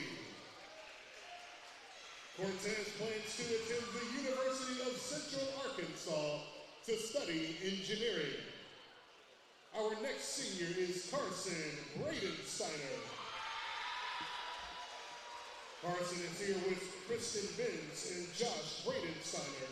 He plans to attend the University of Central Arkansas to study business and finance. Our next senior is LaCoby Brent. LaCoby just signed with the University of Evangel in Missouri to play football and study sports management. Our next senior is Jace Burgess. Jace is escorted by Callum Young and Ronald Young. He plans to attend Arkansas Tech University to major in business. Our next senior is Caden Curtis. Caden is here with Lataria Tullis and Imani Whaley. He plans to attend Henderson State University to run track and field and study criminal justice. Our next senior is Tyler Hampton. Tyler is here with Takara Hampton and Herman Hampton Jr., and he just signed to play football with the University of Arkansas at Pine Bluff, where he will study exercise science. Our next senior is Marcus Hurd. Marcus is here with Tashonda Roby, and he plans to attend college while participating in track and field. Our next senior is Cameron Madden. Cameron is here with his mother, Carmela Powell, and grandmother, Deborah Holcomb. He plans to attend Arkansas State University to study cyber security. Our next senior, Jaden Noble. Jaden is here with Janelle Hickman and plans to attend the University of Arkansas at Little Rock to study mechanical engineering technology. Our next student is Antonio Reed Jr. Antonio is here with Camille Reed and Antonio Reed Sr. He plans to attend the University of Arkansas at Little Rock and run track. And last but not least, our final senior of the night is Callion Williams. He is here with his mother, Tamika Walker, and his grandfather, Michael Walker. He plans to serve his country by going to the Air Force to get HVAC training and to get his CDL and become a trucker. Ladies and gentlemen, a big round of applause for these seniors. Congratulations on your success thus far. We look forward to big things for you in your future. This concludes our senior night. Thank you for your attention. Well, there you have it. You love to see senior night get you choked up just a little bit, watching these guys and hearing about their plans that they have and everything like that. Heard of a lot of football guys in there as well. Just to recap for you here, Sylvan Hills up 32-22 heading into the second half. We're going to step aside for just a minute here as we get a quick little break in. But again, we'll have the second half for you coming up where Jay Burr, Chris Goodman will be jumping back in here on things here on the Sylvan Hills Sports Network.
You should choose PCSSD because of the great teachers, the great staff, and the opportunities that your child will have to further their education, their social development, and basically just their lives. My kids are getting a great education. They are getting great opportunities to be involved in sports and extracurricular activities in the community. I believe that for our family, we chose the best possible school. When we chose PCSSD. If I were to do it all over again, I wouldn't do anything any differently. Winning takes hard work, on the court and at home. At Cornerstone Restoration, we work just as hard to protect what matters most when storms, denied insurance claims, and roof damage hit. As Owens Corning Platinum Preferred Contractors, we use top quality materials and expert craftsmanship to keep your home strong, just like your Sylvan Hills Bears. Our office is staffed with a licensed insurance agent and a team with years of experience in roofing, siding, and gutters. We know the process inside and out and are ready to fight for our homeowners every step of the way. Call Cornerstone Restoration today for a free inspection. And remember, go Bears! PCSSD is a family-like environment. There's always smiling faces. There's greeting in the morning and the afternoon. They get a lot of involvement, not just parent involvement, student involvement, staff involvement, and I love all of that. I chose PCSSD because I was zoned here, but what made me stay was the support that we receive as a family. And the best part about the day is my son come home with a smile on his face, that he enjoys school and excel in the classroom. It's real big to our family.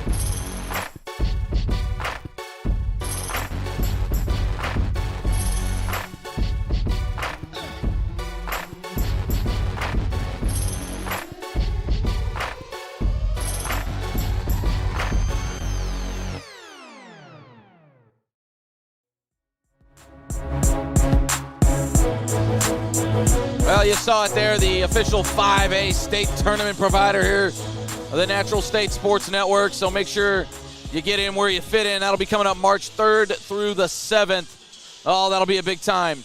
Shout out to a couple of our other sponsors there. You see them up there, Cornerstone Restoration. At Cornerstone Restoration, the mission is simple: deliver top-quality roofing solutions with integrity, reliability, and unmatched service. From start to finish, they provide long-lasting protection for your home or your business.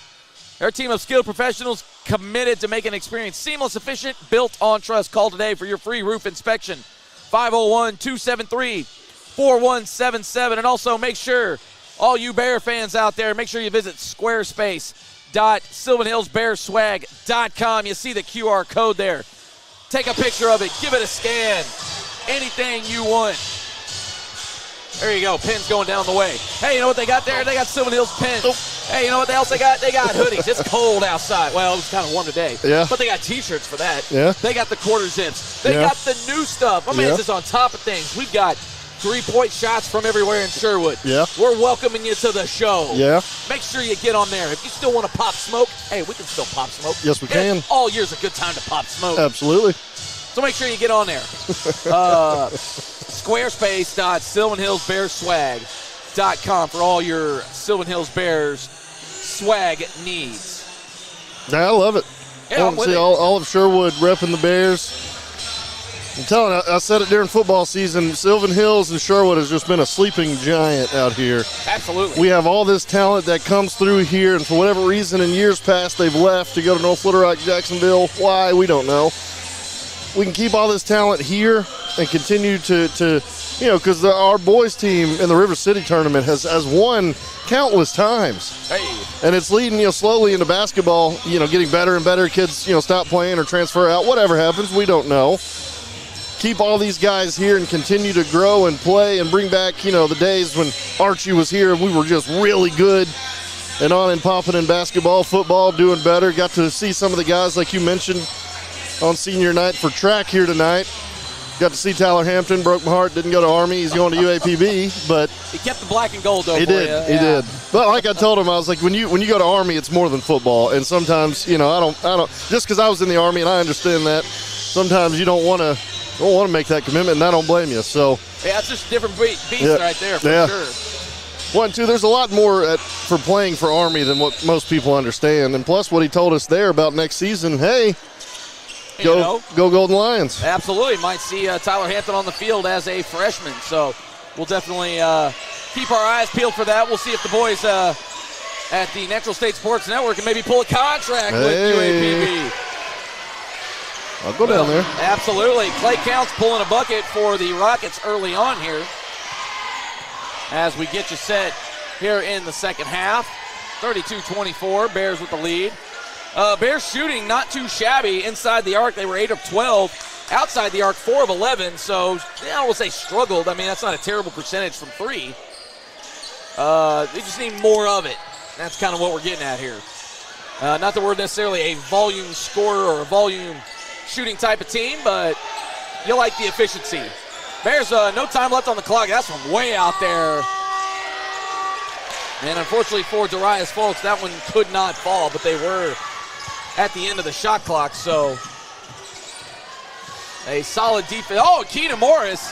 I'll tell you, man, that guy got quick hands. And the foul that he draws there on Rankins. So Morris is just an absolute menace when it comes to the defensive side. Usually a defensive specialist. But like I said, he could pop off for about 5 1/4 real quick. Yeah. And most of those times, Morris will give you those gritty points. Oh, Lord have mercy. Darius Folks up go. and in. Are you kidding me on that? Oh, stop that boy because he's smoking. All right, Parham almost comes away with it. Pat got the reference.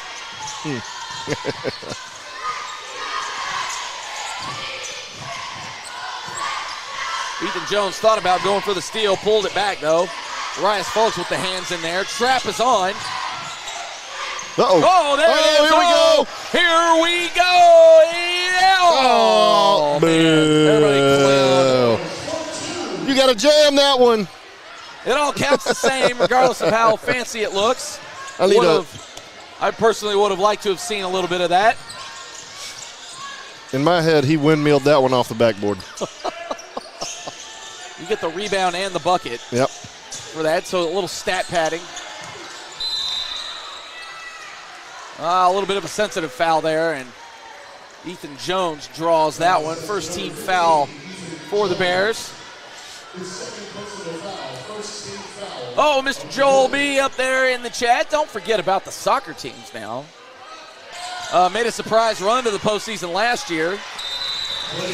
And Clay Counts with the easy bucket there. And someone else will take a timeout. They kind of fell asleep at the wheel on defense there. So I think good timeout there to just be like, hey, guys, we're playing ball here. Yeah, and, hey, speaking of soccer and other sports outside of football and basketball, if you want Natural State or Sylvan Hills Sports Network or your school's network to start streaming those games, hey, go get you a sponsor or two and put it in, and we'll find somebody to go do it. I don't know much about soccer, but I'll go out there and talk about it. Yeah, that's right. I know a little about the old football. Big Wolverhampton Wanderers got. Now they stink this year in the Premier League, so they'll probably get relegated this year. Yeah. But hey, also too, I'm a big Inter Miami guy. MLS Cup champs. I mean, when you got Lionel Messi, it tends to help. Just a little bit. Yeah. Yeah, I'm sure that if we're able to get it done, we will do it. So, if you build it, we will come. Absolutely. So if you want to help sponsor soccer, feel free. And we'll be there at B Square. Ethan Jones off the square. Kind of an odd angle on the shot there. But that one, oh, look at that. Ryan Parham on the deck. Catholic somehow comes away with it. And we got a timeout by Catholic. I think he instantly regretted the timeout there because they did have the breakaway going there with Rankins. Yeah, that was it was leading to be a very sloppy possession, though. The Bears diving on the floor for the ball. Love to see it. Good play Oh, Cameron Alexander, get out of here with Man City. Ain't nobody trying to jump on a top 6 bandwagon. Get out of here. Now, if you said somebody like Swansea City, all right, I'm good with that. Maybe the Queen's Park Rangers. Yeah. Nobody knows who they are. Manchester City. Manchester. Yeah. I like the Nashville team in the MLS only because of their stadium. The stadium is nice. I don't watch much soccer, but outside of the Olympics and the World Cup. The World Cup, not the Olympics.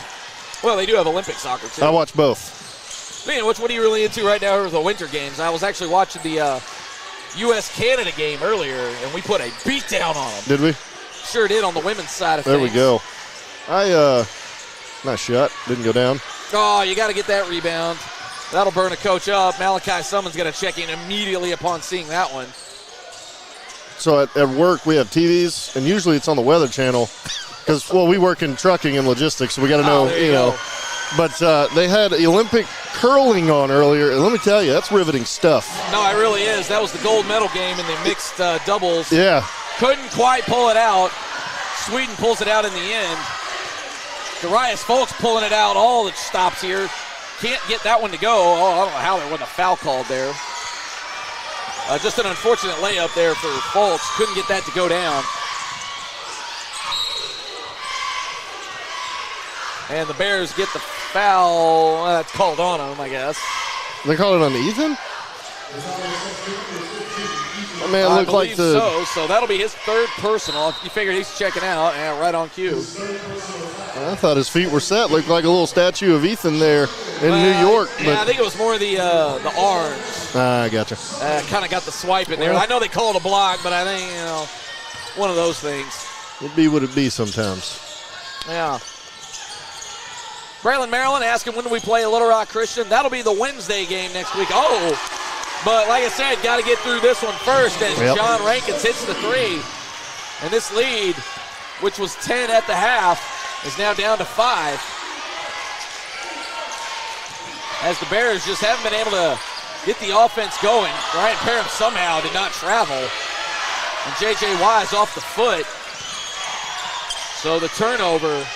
And the Bears just out a little sluggish right now.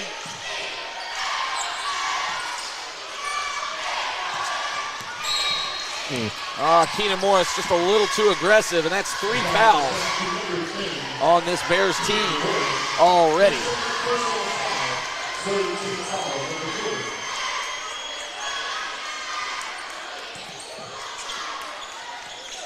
(36-31), 3.5 minutes left in the third. Bears hemorrhaging right now. We'll see if they can slow this Little Rock Catholic defense down just a smidge. Oh, there it is. Darius Folks with the steal. Bears will have numbers. Oh, and he hangs and he bangs.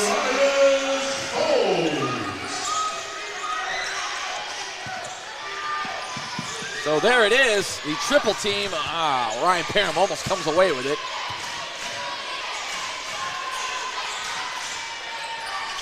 Oh, there's the shot. Thomas Menser, and this Catholic High team been living and dying by the 3, and they've been living tonight for sure. Darius Folks, that's grown man business right there. And look over at the Catholic bench, and it's just, what do we have to do to slow down number 4? Well, we've been wondering that ourselves. He's just having his way right now. Well, and sometimes, him and JJ will work in spurts, and, it's Darius heats up, and then JJ heats up. Yeah. And then Ryan Parham heats up, and then, it just kind of hits and hits and hits when the Bears are on. We've seen it when those 3 guys are off, what can happen, but here tonight, they really it's only a 6-point game. We got to start taking control of this like we should and not let Catholic get any confidence because we've seen them hit some threes, and they can in a hurry and catch up right in a hurry like they have been. Well, and it's not that the Bears are playing bad defense, but I think they're maybe going for that steal a little too much. Yeah. Instead of maybe just playing straight up. and looking for the highlight reel. Yeah. And maybe just kind of put the clamps down a little harder. Again, I think the Bears have the advantage when it comes to the athleticism. Use that to your advantage. But that's what I'd like to see. Maybe the defense calm down a little bit, maybe not go for the steal, at least on those, passes out beyond the three-point circle. Yeah, and sometimes that'll happen whenever you're, hey. Whoa, surprised we didn't have a foul called there as Chase Bradley throws a little bit of a bow. Still is. Well, we're just letting everything go right now. Oh, Malachi Summons comes in and immediately affects that shot. Darius Fulks, whoa, that's going to be well short. Good Lord have mercy. Well. And that is going to stay with him. He'll have that. When you're feeling it, sometimes you just got to let it rip. It's the mask. Messed with his vision. That's what it was. It's definitely the mask.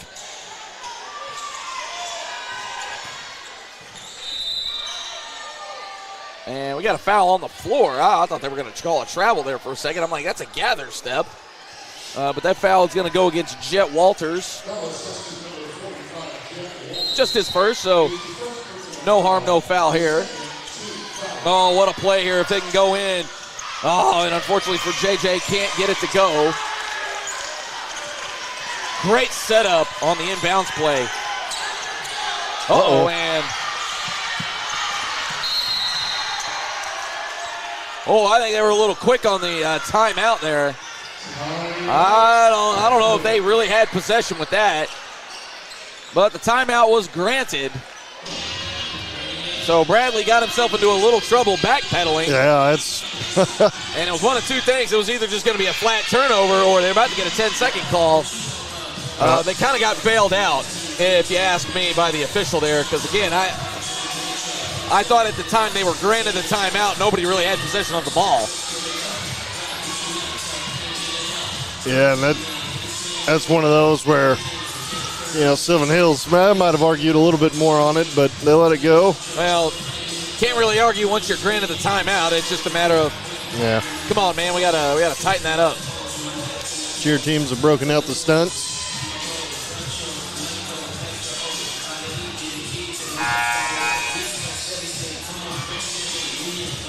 It's always the underappreciated rivalry is the cheer teams during basketball games. Absolutely. I remember back in our day, boy, we would encourage those kinds of shenanigans. And and most people don't ever listen, but if you listen to the cheers and watch them, they go at each other sometimes. They get a little snipey. I'm with it.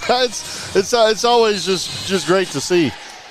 Yeah, me and our PA guy here, Steven, boy, we remember some of those cheerleader battles with Jacksonville. Yeah, he knows it. Those were nasty games. Oh, buddy, yeah, Amanda Yancey. Shout out to Yance. Oh, boy, she let him have it.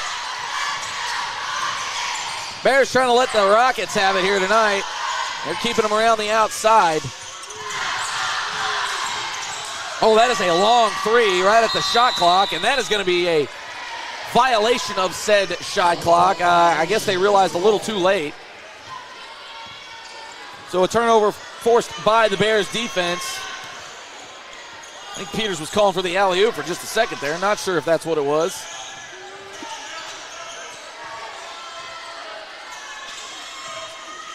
Wise and Folks play a little pitch and catch. And Folks just, dishes it off. Oh, and Summons steps on the line. Good move, though. And again, you gotta be aware of your surroundings. Peters playing the hard-nosed defense. Catholic with the open shot. Oh, and Menser buries it. And we got us a three-point game here in the closing minute of the third quarter. Yeah, that's what I was saying, Catholic. They start heating up. Well, they've definitely won the third quarter. We'll see if the Bears can. Oh, now that's some give and go there by Jalen Briscoe and Malachi Summons. Those are the things you've missed with Summons being out with that kneecap injury. And it looks like the Rockets will hold for the final shot. Oh, Mincer, he's feeling it. Oh, didn't quite get anything on that one. And they will get the final shot once again. Oh, good hands. Oh! And Chase Bradley couldn't quite get it to go. But the Bears. Uh-oh. That's got to be his family over there. Oh, buddy. So 42-37, the Bears still lead, but it is now half of what it was at halftime. And again, the Bears haven't been playing bad defense, but they're scrambling a lot. And again, I think they're just over-pursuing just a little bit. I think you really want to settle down because Mincer has really found that rhythm from three. We've seen a couple other guys, Bradley, get some shots off. They haven't gone in, fortunately, but again, this Rockets team living and dying by the three, and right now they're living pretty good. Yeah, and Sylvan Hills just gotta get some sort of offense going. They've had good offense going, just not making the basket. Stop us if you've heard us say that before. Oh, yeah, right. And, Catholic shooting, they put the rocket in the stars the way they're shooting from three tonight. And yeah, they're going full Saturn V rocket here. I know. And it's falling every single time. And for Sylvan Hills, JJ kind of a quiet night. Folks, kind of a loud, quiet night, so to speak. Yeah. They just got to get somebody to kind of take over this fourth quarter and say, all right, guys, enough's enough. Let's win this thing. Yeah, I'd really like to see Summons maybe go off for at least 6 points in this quarter. I'd like to see JJ maybe hit a shot or two. Yeah. Bears will start with possession in the final frame here. Again, a 5-point lead leading into it. And Darius Folks will bring it up. But again, they've really put the focus on Wise tonight. You see the double team there. Darius Folks from way out there. Nothing doing. His three-point shot evades him this evening as he's 0 for 3 from 3.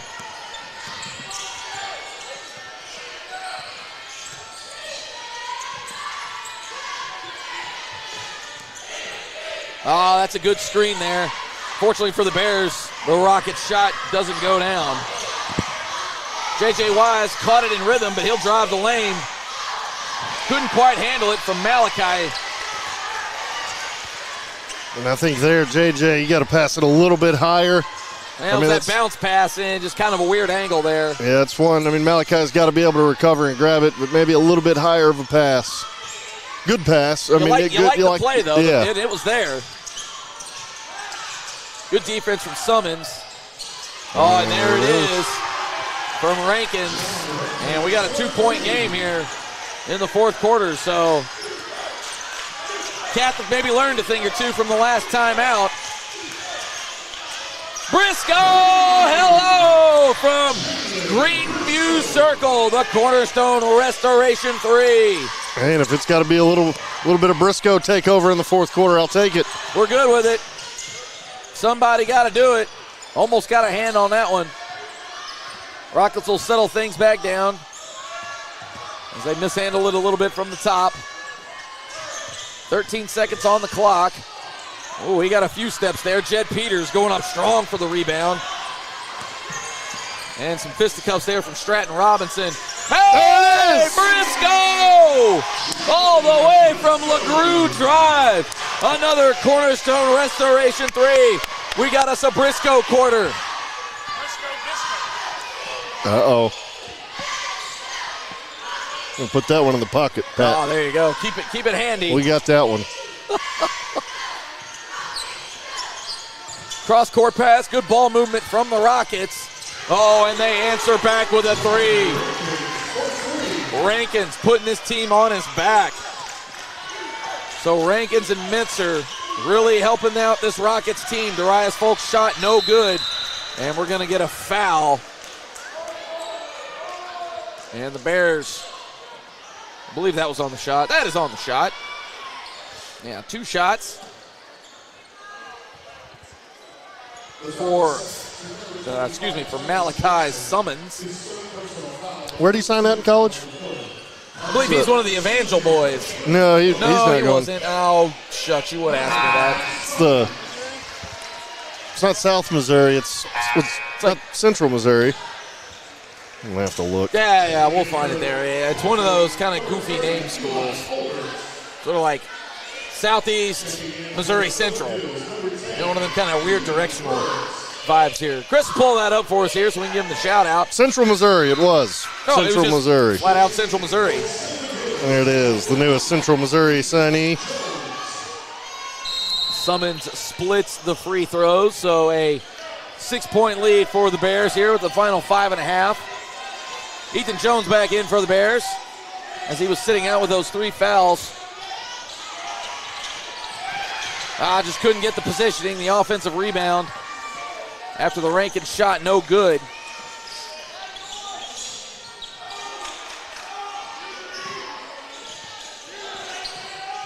Oh, it was there. Rankins again. That shot off. And another offensive. What a pass. Rankins will try for a 3rd time. Can't get it. And the Bears finally come away with a rebound after 3 chances. Darius Folks a little out of control on that drive. And, we got a travel called here. So a little bit of a bailout for the Bears. The Catholic Rockets bench is incensed. And sometimes it's those turnovers just like that'll bite you in a game. I'm telling you, and I think that pivot foot moved enough. There's usually a little bit of a give, but not that much. Darius Folks pulls it back out. Ethan Jones will swing it to the other side. He hits Briscoe. J.J. Wise given no space tonight. Hit those 2 early on. Been pretty quiet since, but he's been the focal point of the defense, and that's going to be a charge. So the Bears just give it right back.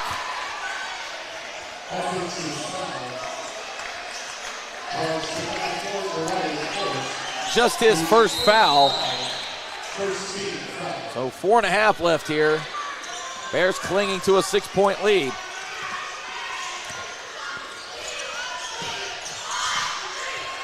Bears have got to guard the 3-pointer. Well, and get an offensive rebound, and we're going to have a foul on Ethan Jones. That'll be his 4th. And I get why it's a foul. If a guy jumps, you can't slide under him. But in that case right there, it's I thought he got a little arm on him too. So. Yeah, just a tough call. Neither team really looking at free throws just yet. Oh, the spin cycle put out there by Counts, and you can count on it. Bears looking for a bucket. Darius Folks. Oh, you hang him, we bang him. Bears needed that one in a big way. Lead back up to 6 here with 3:50 left in the contest.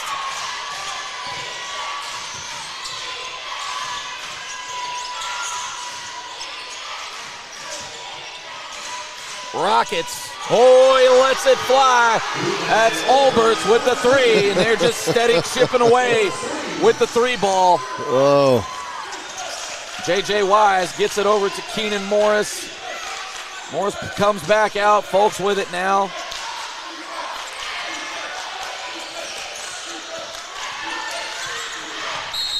Oh, there's no way. He was already falling.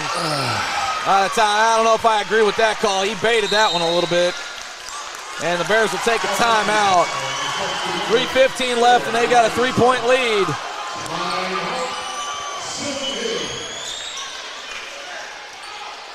Again, not sure I agree with that charge call. It looked like my guy Robinson, that was Greenwood, was already falling before the contact was made. So we'll make up for the travel earlier, maybe. Nevertheless, though, Sylvan Hills, we can't sit here and let it fall into the hands of the referees or let it fall into the hands of anybody else. We got to play defense. We got to continue to, it's been hard. We've been right there in front of some of these three-point shooters, and they're just knocking them down. We got to continue to do that, though, and then on our end, we got to make shots. Well, that's really the big difference right now. Like I said, Rockets have been living and dying by the three, and they're living on large currently, as they just can't seem to miss from three. And even when they did, we saw that one sequence, Rankins missed 3 straight shots. Bears couldn't turn it into any points. Yep.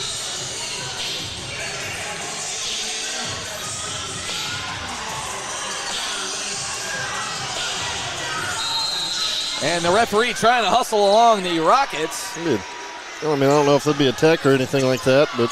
And Keenan Morris almost had the steal. The girls did that too, took forever coming in. I guess it would have been a 5-second call because as soon as the ref dropped, he started counting it. Yeah. The fans wasn't even over there yet, so I guess that's the one way here. 3 minutes left here in the game. Bears up 3. Keenan Morris hitting the deck. The Rockets save it. A three-pointer, and it is good from Alberts. And we've got a tie game here, 2:45 left. This was a team that the Bears got the better of by 33 in the last time out. And we're tied at 51.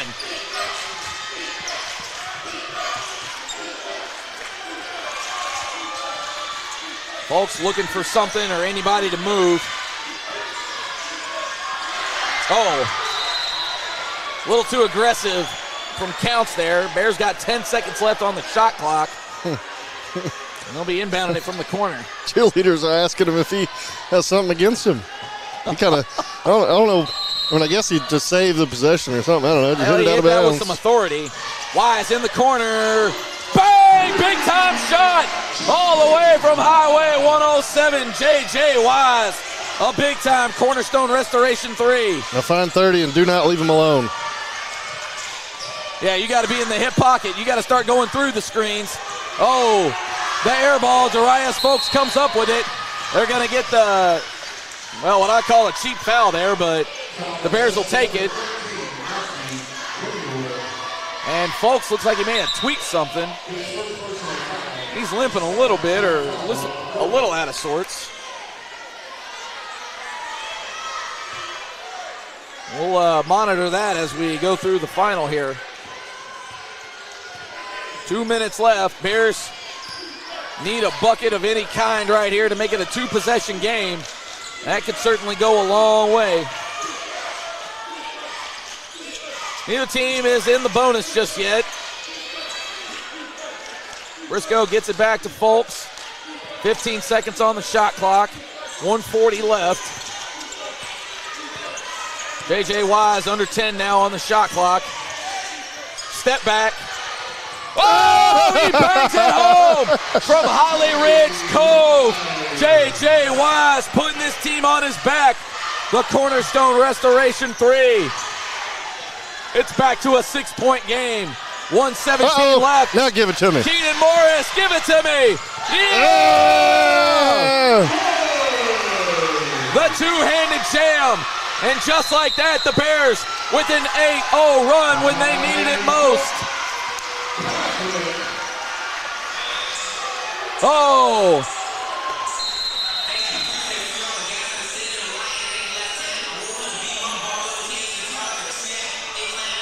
What? Well, I'm not sure what the issue here is. Nobody got a timeout. I'm not sure what the issue here is. We'll He's gonna try and ask him what happened. Maybe it was thought it was a timeout and nobody called one.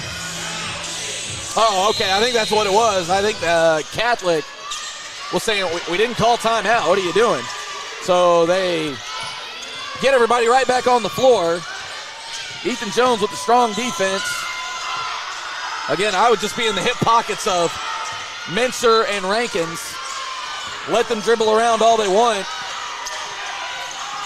Oh, Keenan Morris with another clutch steal. Oh, the end one for Ethan Jones. Jones finally on the board. And with 44 seconds left in the game, Ethan Jones, welcome to the show. Pat loves it. Oh, producer Pat loves the welcoming to the show.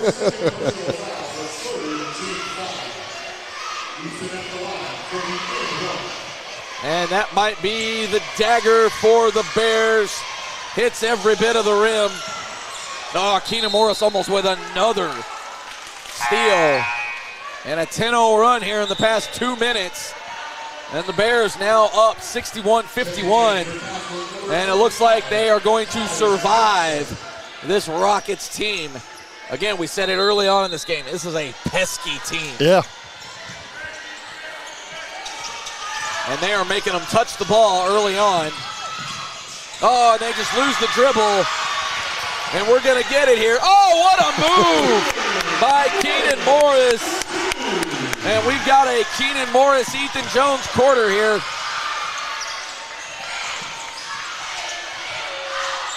And when the shots are rushed, that's what happens as Counts gets the 2 to go. And again, the Bears are going to survive the Catholic High Rockets tonight. And Darius Folks will simply dribble it out, and there it is.